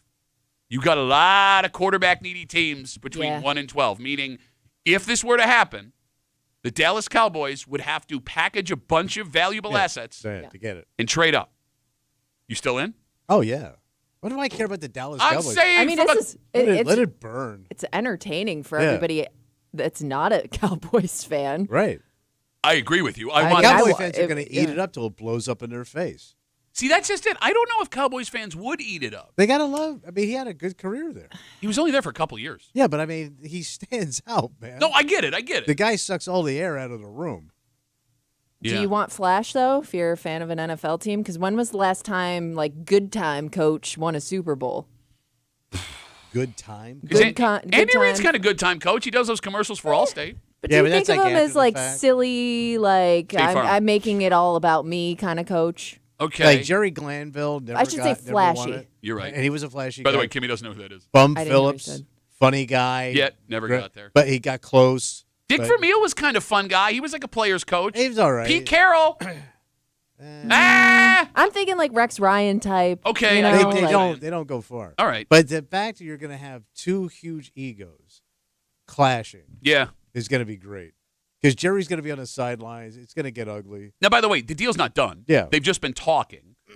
I mean, I'm trying to put together all the moving parts in my head here because you would have a first-time NFL coach in Deion Sanders who only has, if I'm not mistaken, 4 years as a head coach, period. Yeah. One at an HBCU, one at a middle-of-the-road, what was a Big 12 school. So that's a problem. You would also have a dynamic we've never seen before where the head coach would have his son as a quarterback on a roster that already has a starting quarterback in Dak Prescott. Yeah.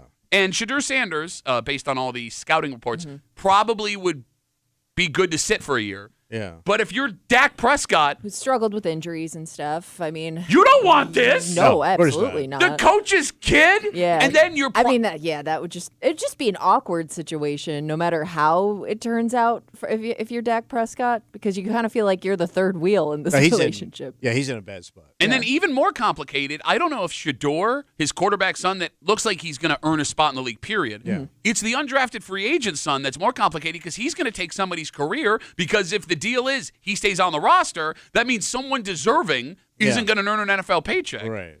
But it doesn't seem like any of that would concern billionaire Texas man Jerry Jones. Could it work, though? Well, I guess anything could work. I mean, but look, like you said, he's never coached at the professional level like this. in the defense of Deion Sanders here, because I don't know how I feel about head coach Deion Sanders. Again, we're talking about the Dallas Cowboys. I'm sorry, go ahead. It's been a fast climb for him. If this works out, I don't know if that's a good thing or a bad thing. But even at this does he point, need more experience first? even to this point, as we talk about the Cowboys parting ways with Mike McCarthy, their head coach, yesterday, and then news that Jerry Jones has been in talks with Deion Sanders to come and coach the team. Deion's one condition a week ago in an interview said that both of his sons would have to be on an NFL roster that he was coaching. Mm-hmm. I mean, he won at Jackson State when no one thought he was going to. Mm-hmm. He won at Colorado when no one thought he was going to. Granted, you had a Heisman Trophy winner with you the whole time in Travis Hunter, who also could be the first overall pick. Is he the guy that plays on both sides? Yeah, of the ball? bro, that kid is amazing. Yeah. He is fun to watch. But, I mean, look, I think it's also a testament to Deion Sanders. He could have two of his players on a team that he's coached for the last 4 years both be top 5 picks, potentially, in the draft. I mean, that's not out of the question. Maybe. And he's also exceeded expectations in every spot that he's been when people wanted him to fail. I know. I mean, and there are other NFL head coaches that were more motivators than they were X's and O's guys. He played in the league. He's a funny pigeon. Bro, the cowboy hat and the chain on the pigeon makes me laugh every time. But then again, like, he also, like, when he took that job at Colorado, he dismissed almost all of the scholarship players that were there. Told them, we don't want you. Just throw him out. Huge dick move. Yeah. So, like, I brought in his own guys. Like, there are things about Deion where I'm like, wow, that's awesome. I do like the upset of the apple cart of the good old boys club. Like, he had no experience. He's successful. Yeah. But you screwed those other kids over. Yeah. I don't know how to feel. But that's what it takes to get to the top, right? I also do love the romantic idea of being able to coach your son in the pros. Oh, you got to win over pros too, whereas when you're in college, you're the boss, right? Like, these kids have to listen to you.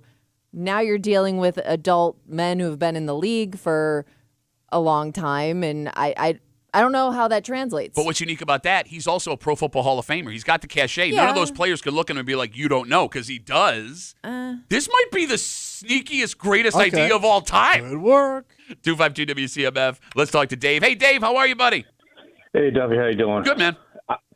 I have been a Cowboys fan for 48 years, and I want to, if I could, I'd shoot Jerry Jones in the head. Okay, well, let's not. I wouldn't go that far. Well, it's Texas. I mean, let Mother Nature's probably going to take care of that soon anyway.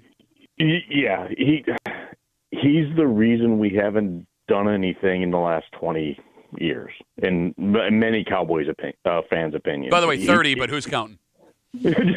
Yeah, exactly. Like, I laugh when Bills fans give me crap in Wegmans when I wear my Cowboys gear. I'm like, you've been to more playoffs than we have since the Super Bowls, and you're actually winning them. So give it a rest. I mean, Dave, but here's the thing, Dave. I agree with you. Jerry Jones sucks, and he's the reason the team isn't good. But this would be a little bit out of the way. Normally, Jerry Jones picks, like, these pushover head coaches. He can tell what to do.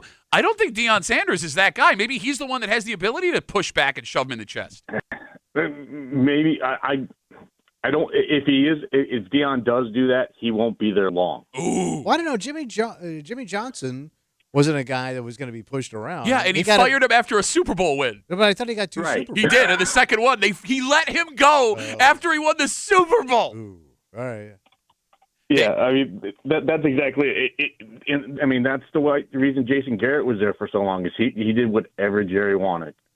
Well, I mean, Dave, it sounds like there's an easy way to get an NFL head coaching job, depending on how far you're willing to go for Jerry, buddy. Mm-hmm. Yeah, no. Dave, thanks for the call, buddy. Have a good rest of the day. I want to hate Cowboys fans because of, the past and the history and everything. But they don't have much to go on. Dave's right. Like, it has been such a tire fire with this billionaire who no one can tell. He's his own general manager, if folks don't know.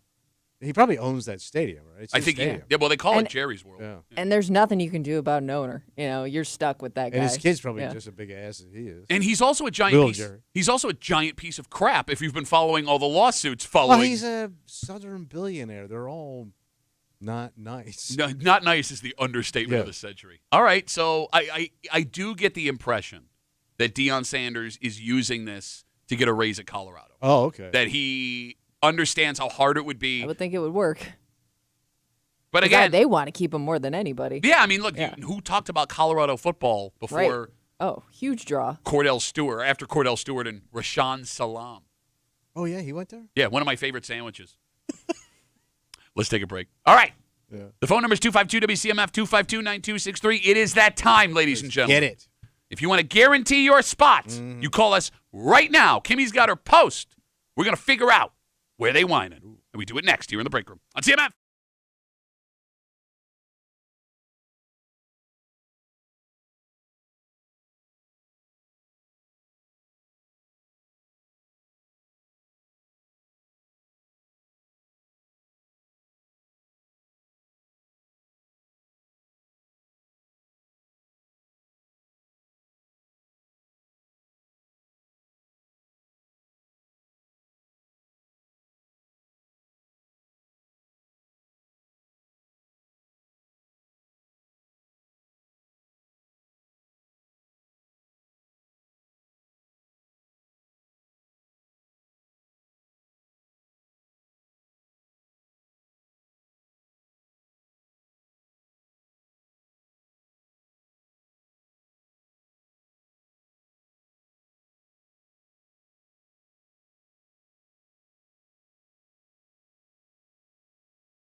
It's that time, baby. What's that time, Been baby? waiting all week for Tuesday morning.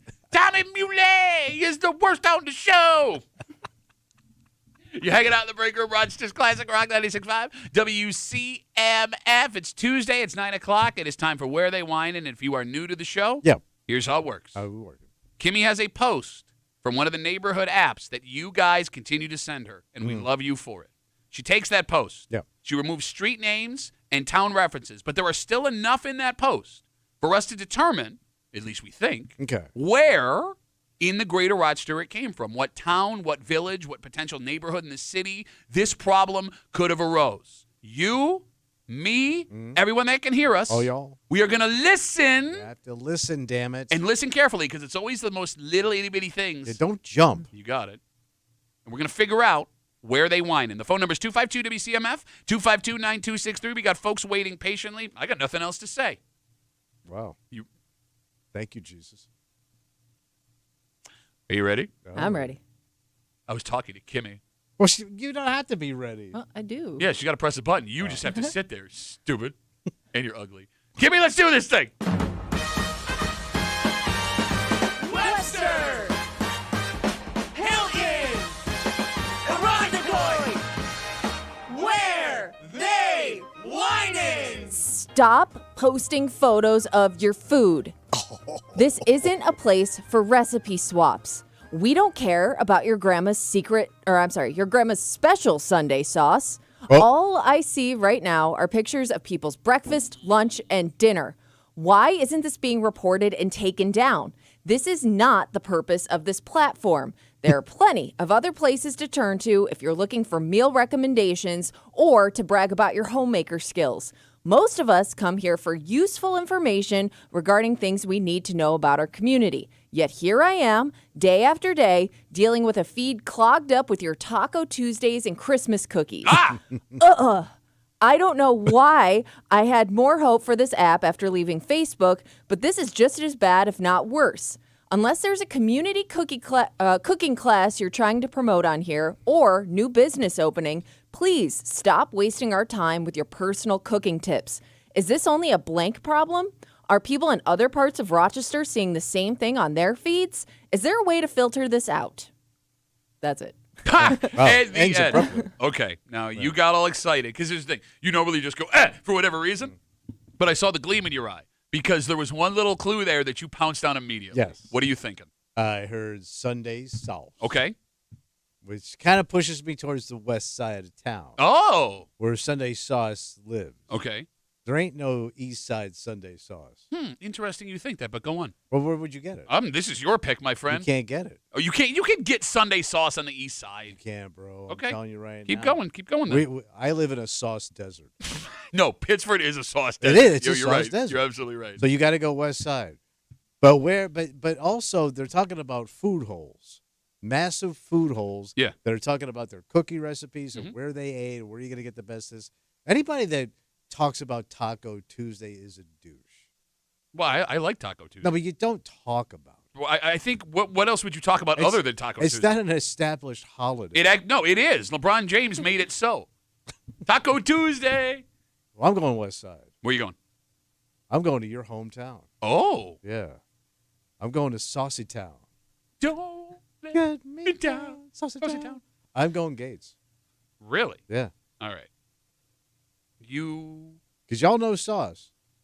Can't really argue with that, can you? No, here's why. I'm trying to put this in the most polite way possible without saying you're the stupidest person I've ever met. You jumped on the most obvious clue, which if you... That's why they're clues. No, you idiot. Jump on them. Oh, my God. She wouldn't have given us that post if it was that obvious, stupid. Oh, my God. You need to read between the lines. I did. Subtext. What's a subtext? Kimmy's post there. Yeah. Says that you have a bunch of people posting their homemaker skills in cooking. And I got some bad news for you, buddy. What? Gates, as you know from my background, is a working class neighborhood. Yeah, but they still cook and clean. You sure? Because people heavy lifting in working class neighborhoods have less time to do stuff like that, which but would those make women me think that your feed is not going to be full of people showing homemade stuff. And when you tell me the east side don't got Sunday sauce, you are incorrect, my There's friend. no sturdy women on the east side. Gates has got good, sturdy, squatty, bow-legged women. They could do the heavy sauce lifting that it takes to get that sauce up before Mass. It's not a tradition. You're going east side. It's not, I'm not going traditional east side. No, I'll tell you exactly where I'm going. There are 2 Italian conclaves on the east side where sauce still lives on Sundays. I know where you're going. Really? Yeah. Where am I going? Well, if I say, you'll change it. Yeah, that's why I asked you. I'm going to Irondequoit. I never considered. Where'd you think I was going to go? I'm not going to tell you. No, we're not. Oh, yes. Okay, good. No, Irondequoit's got that pocket of Italian culture that still lives there. There is that community feel to it. You got enough money where you could have people that have time to cook and do all the homemaker stuff. But you have that tradition that still lives within Irondequoit. I nailed it. You know it. Nah, because first I never think of Irondequoit as an east side town. It's on the east side of the river. West Irondequoit's one of the nicest towns in the greater Rochester area. It's nice. It's nice.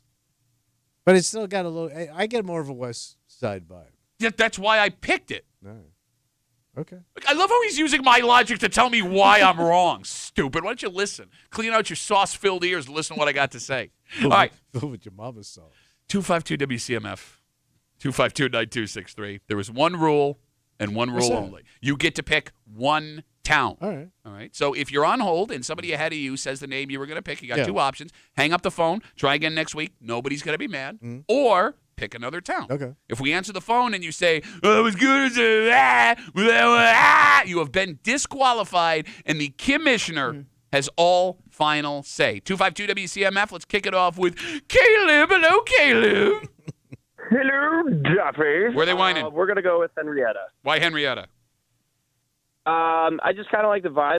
I feel like this is more Henrietta. And also I don't want to be anywhere near where you and Tommy are. So kind of spread out a little bit. Henrietta may have been the worst choice you could have made. You like the vibes, though. No. I never get a vibe. I like the vibes. I'm a good vibe reader, Duffy. Okay, so I'm gonna fill you in as a Henrietta resident, right? Yeah. There's lots of home cooking that goes on in Henrietta, but it's not the traditional Rochester ethnicities. There's been a big, I don't know what country. There's a whole bunch of Asian families that move in that cook out of their garage, and I know that's a clue, but somebody told me what that was because they can't cook inside their house. Also, a lot of Indian cooking going on in Henrietta. Which should also be Asian, yes. No, you know what I mean. Well, nice working with you guys. No, but I mean, Caleb, I don't think there's one Italian family in the town of Henrietta. Oh. Yeah. Wow.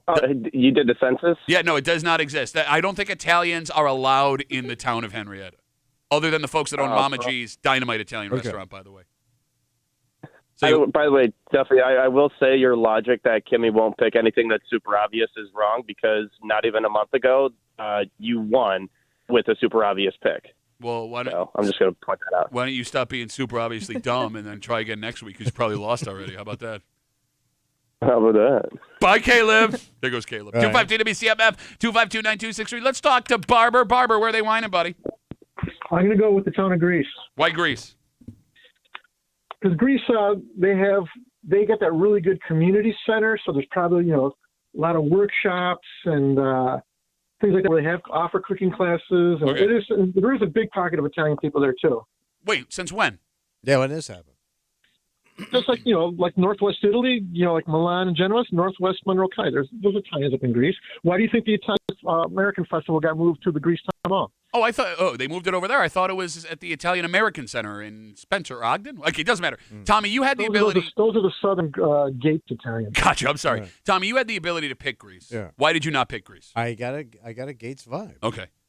I mean, once again, Barber, it feels too obvious to be Greece when the words Sunday sauce fall out of that post, right? If Kimmy knew Greece, Sunday sauce, she knows what we connect our brains with. She wants us to fail as much as she wants you to fail. It can't be Greece. It cannot be. So says you. We'll see. All right, yeah, we will see. So says no back-to-back, unbroken back-to-backs for you. I have no idea what he's saying. Barber, thanks for the call. Have a good rest of the day. 252 WCMF. Let's talk to Alex. Alex, where are they whining? I'm going to go with East Rochester. Okay, so what do you hate about the men in East Rochester today? Nothing. I just feel like it's like one of those places that has like a good blend of people, like kind of like what you were saying, like good blend of working class and homemakers and stuff like that. And there's somebody there who's complaining about something. Okay, so Alex, when it comes to culture, I don't disagree with you. East Rochester would fit here. But with the theory of working class people have a hard time finding time to do homemaker stuff, East Rochester, I mean, Tommy, can you think of like a high-end part of East Rochester? No, it's pretty much just, it's all the same. Yeah, I mean, as you always say, East Rochester is a little piece of the west side that broke off and floated over here. Exactly. So, like, I mean, it's not like there's not a ton of money in that town where they would have the luxury of the time to make sauce and cookies and chicken French and like Taco everybody Tuesday. drives the same kind of car. What do they drive? Maybe that's exactly the Nissan point. Rogue. Maybe Kimmy's trying to throw us off. You know I'm right. All right. Alex, thank you for the call. We appreciate it. Not right. All right, have a good rest of the day. Remember, we don't make Alex angry anymore because we found out she might legitimately be insane. So, okay. yeah, She's we're almost gonna, like way too calm. Yeah. What the hell's going? Maybe they changed their meds. I don't know. It's none of my business. 252 WCMF. Let's talk to James. James, where are they whining, buddy? Pittsburgh. Why Pittsburgh? Because they're the top one complainers in the world. In the world. James, I don't know if you know this. Not a single person in Pittsburgh knows how to make Sunday sauce. Oh, yeah. I beg to differ with you. Okay, But James, you see, where did you grow up, though? Where did you grow up? I grew up in Greece. Okay, wait a minute. You're from Greece, saying into FCC airwaves that people in Pittsburgh know how to make Sunday sauce. Yeah. I lived in Pittsburgh. Uh-huh. I lived in Pittsburgh quite a while. I was making sauce out there. He kicked it off. The key is here who's going to complain about the Facebook texters. That's the logic you got to go with. Okay, but James, if that was the case, it would always be Pittsburgh. Rochester is a very, very ethnic place. I mean, the greater Rochester area, okay? Yeah. And all the suburbs, too, have great Italian communities, wonderful ones. I mean, I raised my family in East Rochester, I know. Then shortly after that, we moved to Pittsburgh. Because it was so great in East Rochester. Everybody cooked. Everybody's got their recipes and stuff, you know? Everybody's got their recipes, etc. No, it sounds great. And they treasure these. Say what you especially the people in ER. Okay. They treasure those, too. All right. But the people who will complain about Facebook. I like to make a complaint about this. Like that are in Pittsburgh. I know. James. Because half the time, the husband works and the woman stays home. There's a lot of traditional families. Somebody needs to hit you in the head with a kayak. James, thanks for the call, buddy. Have a good rest of the day. Well, no, don't you remember Pittsburgh started that Italian festival they do? Oh, yeah, what was it? It's just a big sign that says, get out. 252 WCMF. All right, we'll go back to the phones in a second. Kimmy, can you give us a reread for the folks just joining us? Thank you. Stop posting photos of your food. This isn't a place for recipe swaps. We don't care about your grandma's special Sunday sauce. All I see right now are pictures of people's breakfasts, lunch, and dinners. Why isn't this being reported and taken down? This is not the purpose of this platform. There are plenty of other places to turn to if you're looking for meal recommendations or to brag about your homemaker skills. Most of us come here for useful information regarding the things we need to know about our community. Yet here I am, day after day, dealing with a feed clogged up with your Taco Tuesdays and Christmas cookies. Ugh.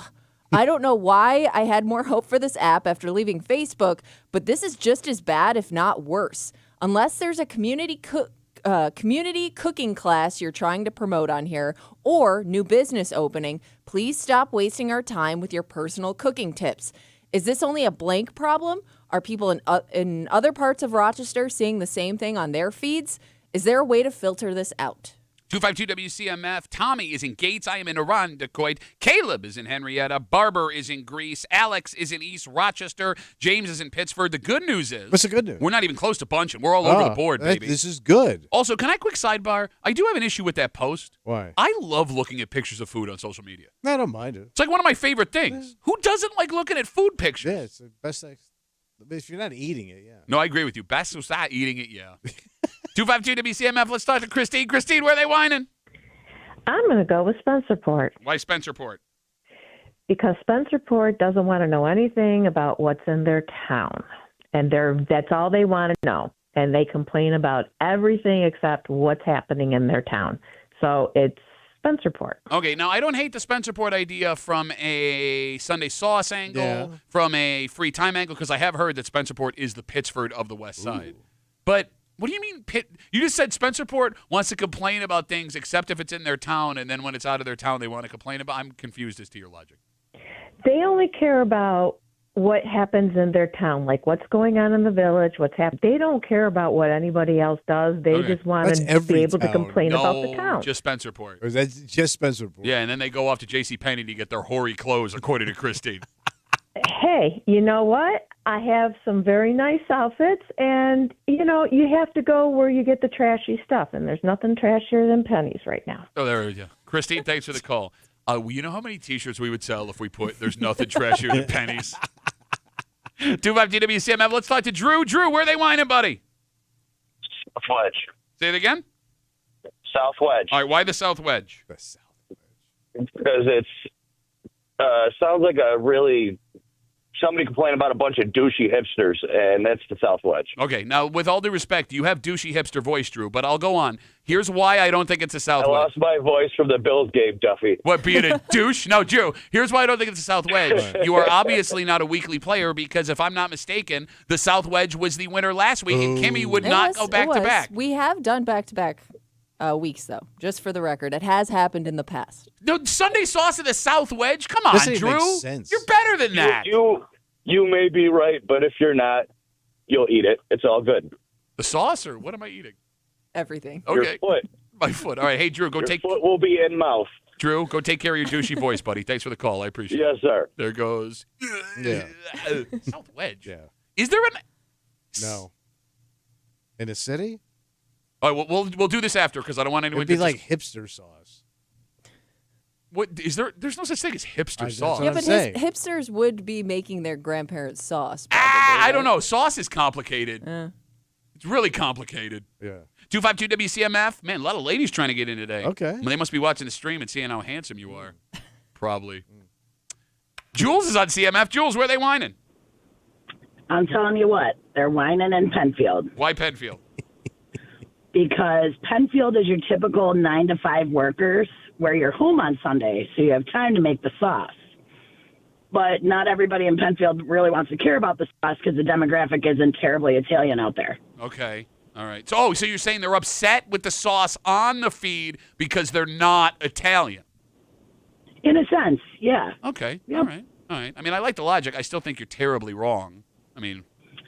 I'm going for a left fielder here because everyone's focused on the west side. I think it's Penfield. All right, Jules. Look, I can't hate the logic there. We're late in the game. Jules, thanks for the call. I appreciate it. 252 WCMF. Let's talk to Chris. Chris, where are they whining, buddy? I'm going Webster. Why Webster? Because Tommy used to live out there, and he had a kiosk, so he probably made that sauce to your mouth kiosk sauce and took pictures of it. By the way, not everybody could do the kiosk thing. It's no, okay, Chris. look, it's harder it than was an attempt. It's harder than it looks. It isn't the reason why he was living alone is because he kept trying to give everyone his sauce. So that's why I'm going Webster. Great call, Chris. Right. Great call. All right. Based on my kiosk in Webster. Yes. Now, look, ladies and gentlemen, just a PSA before we ruin this whole bit as Yeah. we do at the end every day. Look, I know that we are so talented that we make these bits look effortless. But you don't understand the work we put in. The training. Right? Tommy stands in front of the mirror and just comes up with sauces and says it into the mirror for his kiosk, right? That's days of training. Yes. 252 WCMF. We will wrap it up by ruining it. All right. Ben, where are they whining, buddy? All right, I'm going to actually pick a town this time. I promise. Okay. But, so I think Jules was actually onto something with her logic there. So it's the people that do not appreciate the South. I'm going to go with Fairport because it's a much like they quit Facebook because it's some old dude that's just bitter at life and doesn't like anything. Much like Tommy, how he doesn't find anything fun. Especially and somebody that lives in Fairport that doesn't understand South culture. So Okay. it's Fairport. Fairport. Right, Fairport. We got you. Ben, thanks for Have the a good call, one, buddy. guys. There goes Ben. Okay. Sauce culture is the thing. Yes. Well, I mean, look, I would argue sauce culture is actually a thing. I All think right. that is a thing. All right. All right. We did not have a winner last week. Let's keep that in mind. We got to have one this week. Oh, well, I mean, we don't have we took a lot of time making fun of everybody, so we don't have the most towns that we've ever had. Okay.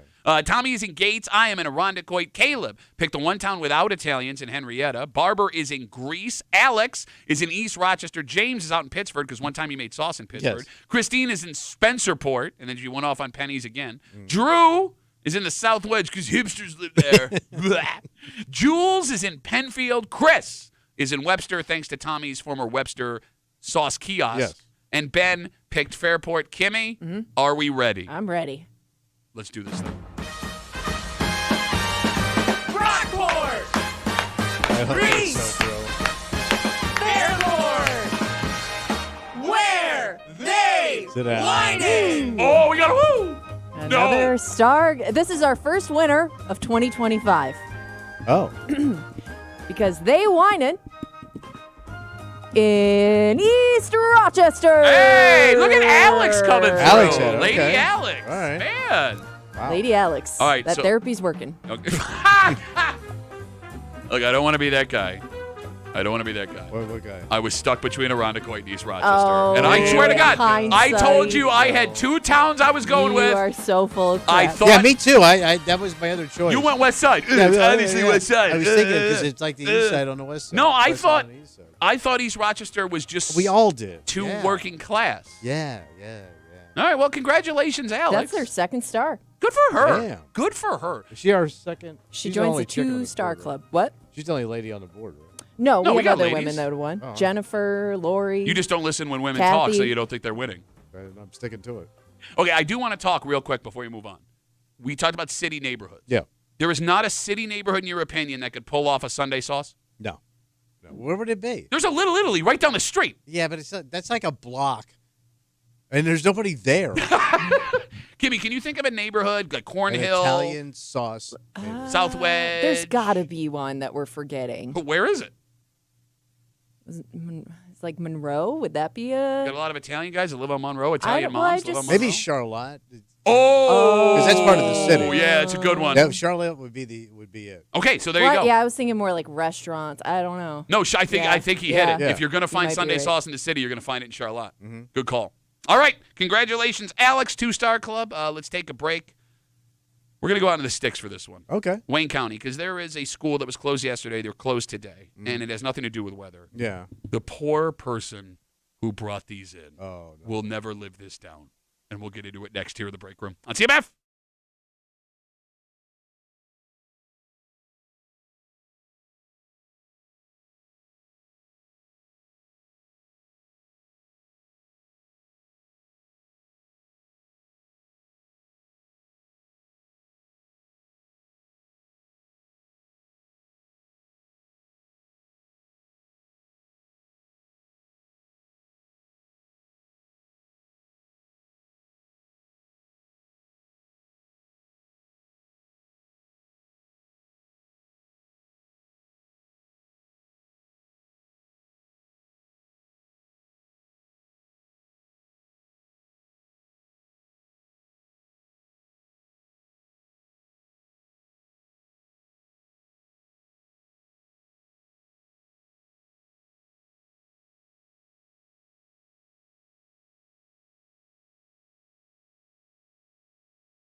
This is a story affecting an entire school district right now. Oh, wow. It could eventually affect the entire town.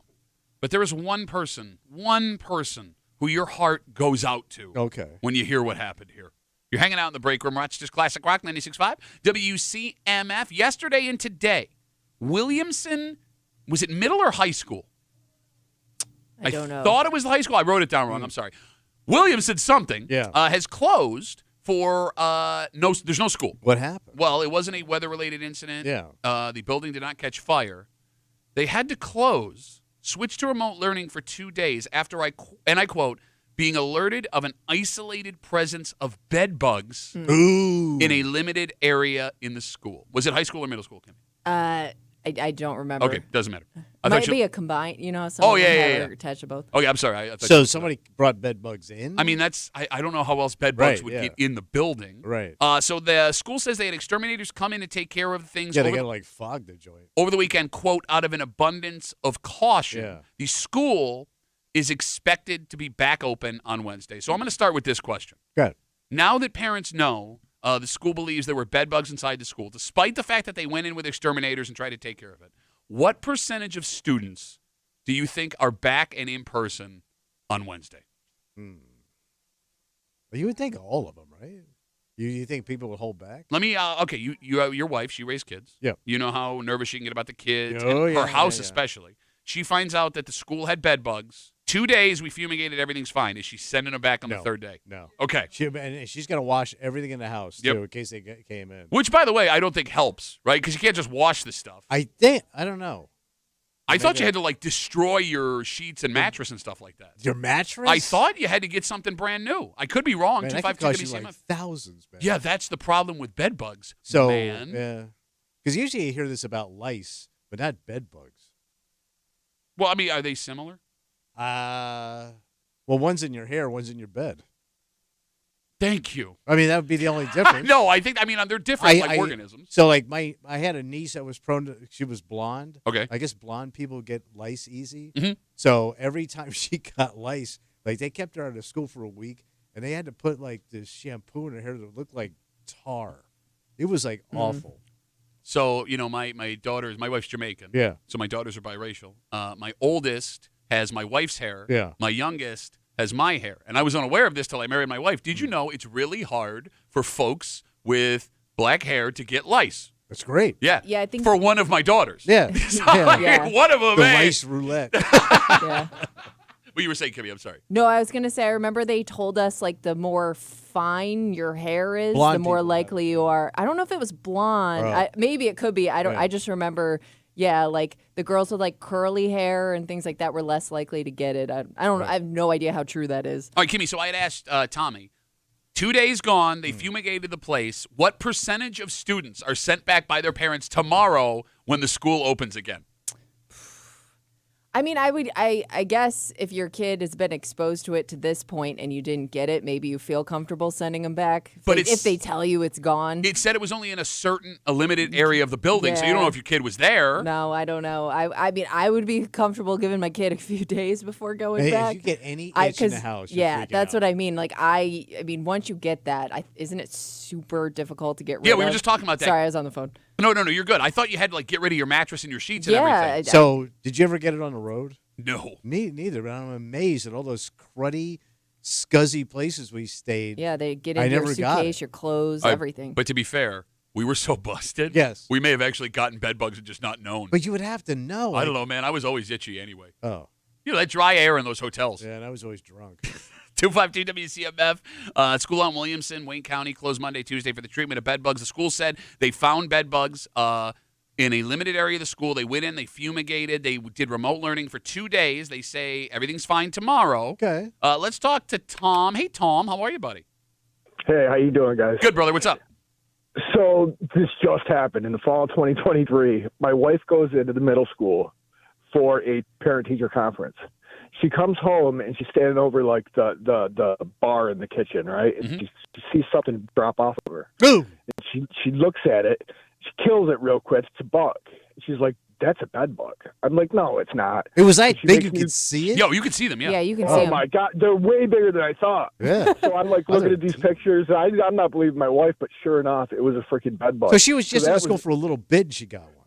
just for yeah, and thank God we caught it.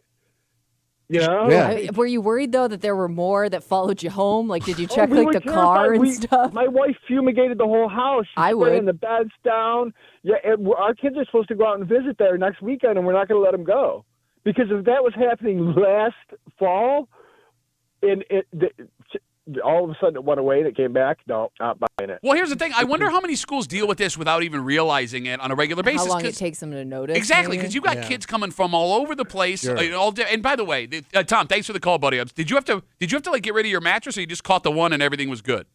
We caught the one and everything was good. We fumigated still, You had but to we caught question the one and we never had a problem. We were terrified after that. You know, I mean, because you see one and you're like, uh-oh, what's going on? I didn't know they only went singular. I thought they always traveled in packs. I forget Well, you're it crawled on her when she was at a parent-teachers conference.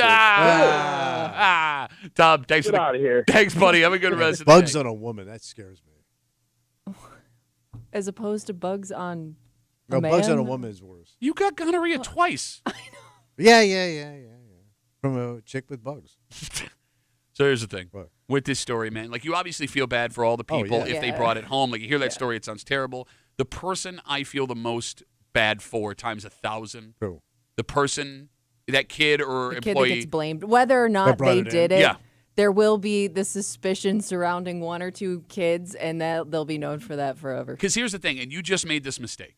People hear bed bugs, and they assume busted, low rent, Oh, yeah. sad people. Scuzz. And that's not true because you have just as good a chance to get bed bugs in a motel, independently A lot owned of somewhere, places. than in a 5-star place. I mean, it's, wherever people move, they can bring them with them. It doesn't Yeah. mean that you're not clean. It just means where you were, the bed But how bugs do they were. who brings them in? How does it start? Well, I mean, Like you've got to get them from outside. yeah, bring 'em somebody's in, get got in the it. bed. But that's why it's so common in hotels and things. is Yeah. Because you got people traveling, they're sitting in plane seats, they're sitting in car seats, Yeah. they're sleeping in different beds, and all of a sudden they bring them in. And, like, here's the thing. The timing of this works out perfectly because, again, if they figure out who brought him in and it gets out, you know how things are in towns, right? Terrible. That family's busted, and Yeah. da-da-da-da. It's very possible that you had a kid or an employee go on a vacation on Christmas break, Oh, pick yeah. them up in a hotel. They could have went to Scuzz Island. It was a week after. It was the same week they got back from break. So, like, that time frame works out perfectly okay. that they pulled them from a vacation. So, like, this could be the highest end I was family gonna in say, like, town. you think you're assuming like Scuzzy Place has bed bugs, and I feel like that's how you get it because you just assume that I'm staying in a nice place. That'll Oh, never yeah. happen to me. No, there are people that'll go through. Do you know people who are like bed bug checkers? Like when they go to the hotel, like they'll Oh, no. tear apart the sheets and mattress and everything. I know a girl who does it just to make herself feel better. So she she like takes looks off for the 'em. sheets and looks for them. Oh, Should I be doing that? I don't know. I don't. I probably should. I'm never But gonna do that, man. I also know that there are points where you're so tired you'll just sleep on the bed bugs. Yeah. You don't even care. Well, think of when you travel, man. When you just get up to your room, especially if it's night. Yeah. You're just plopping in that bed. Maybe let the hooker go in there first. Let her deal with it. We come back, wrap it up, tell you what we're doing about next in the break room. I'll see you about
That's going to be Rabberoo. The old Tuesday Rabberoo. Tuesday break room CMF. That makes tomorrow a Wednesday. You know what that means? Yeah, we're going to get a little hate on. That's right. Hey, Mallory coming at you. Right before we went on break, we told you a story about high-end booze.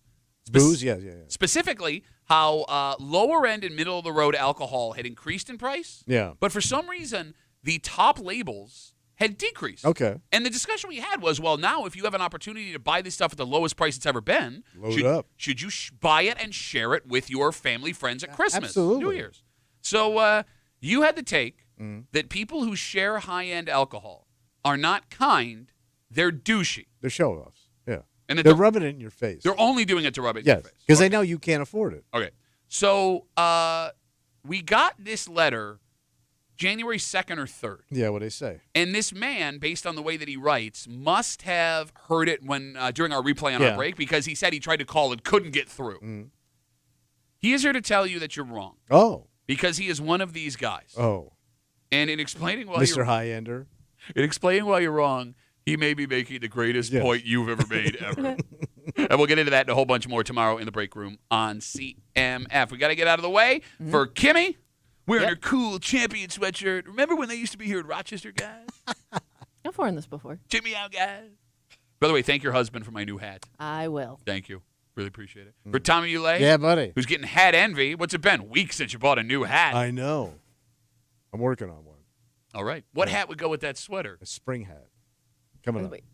You're not spring gonna hat with a winter sweater? No, he said he's looking for a spring hat. I'm looking at it. I'm locked in on winter lids.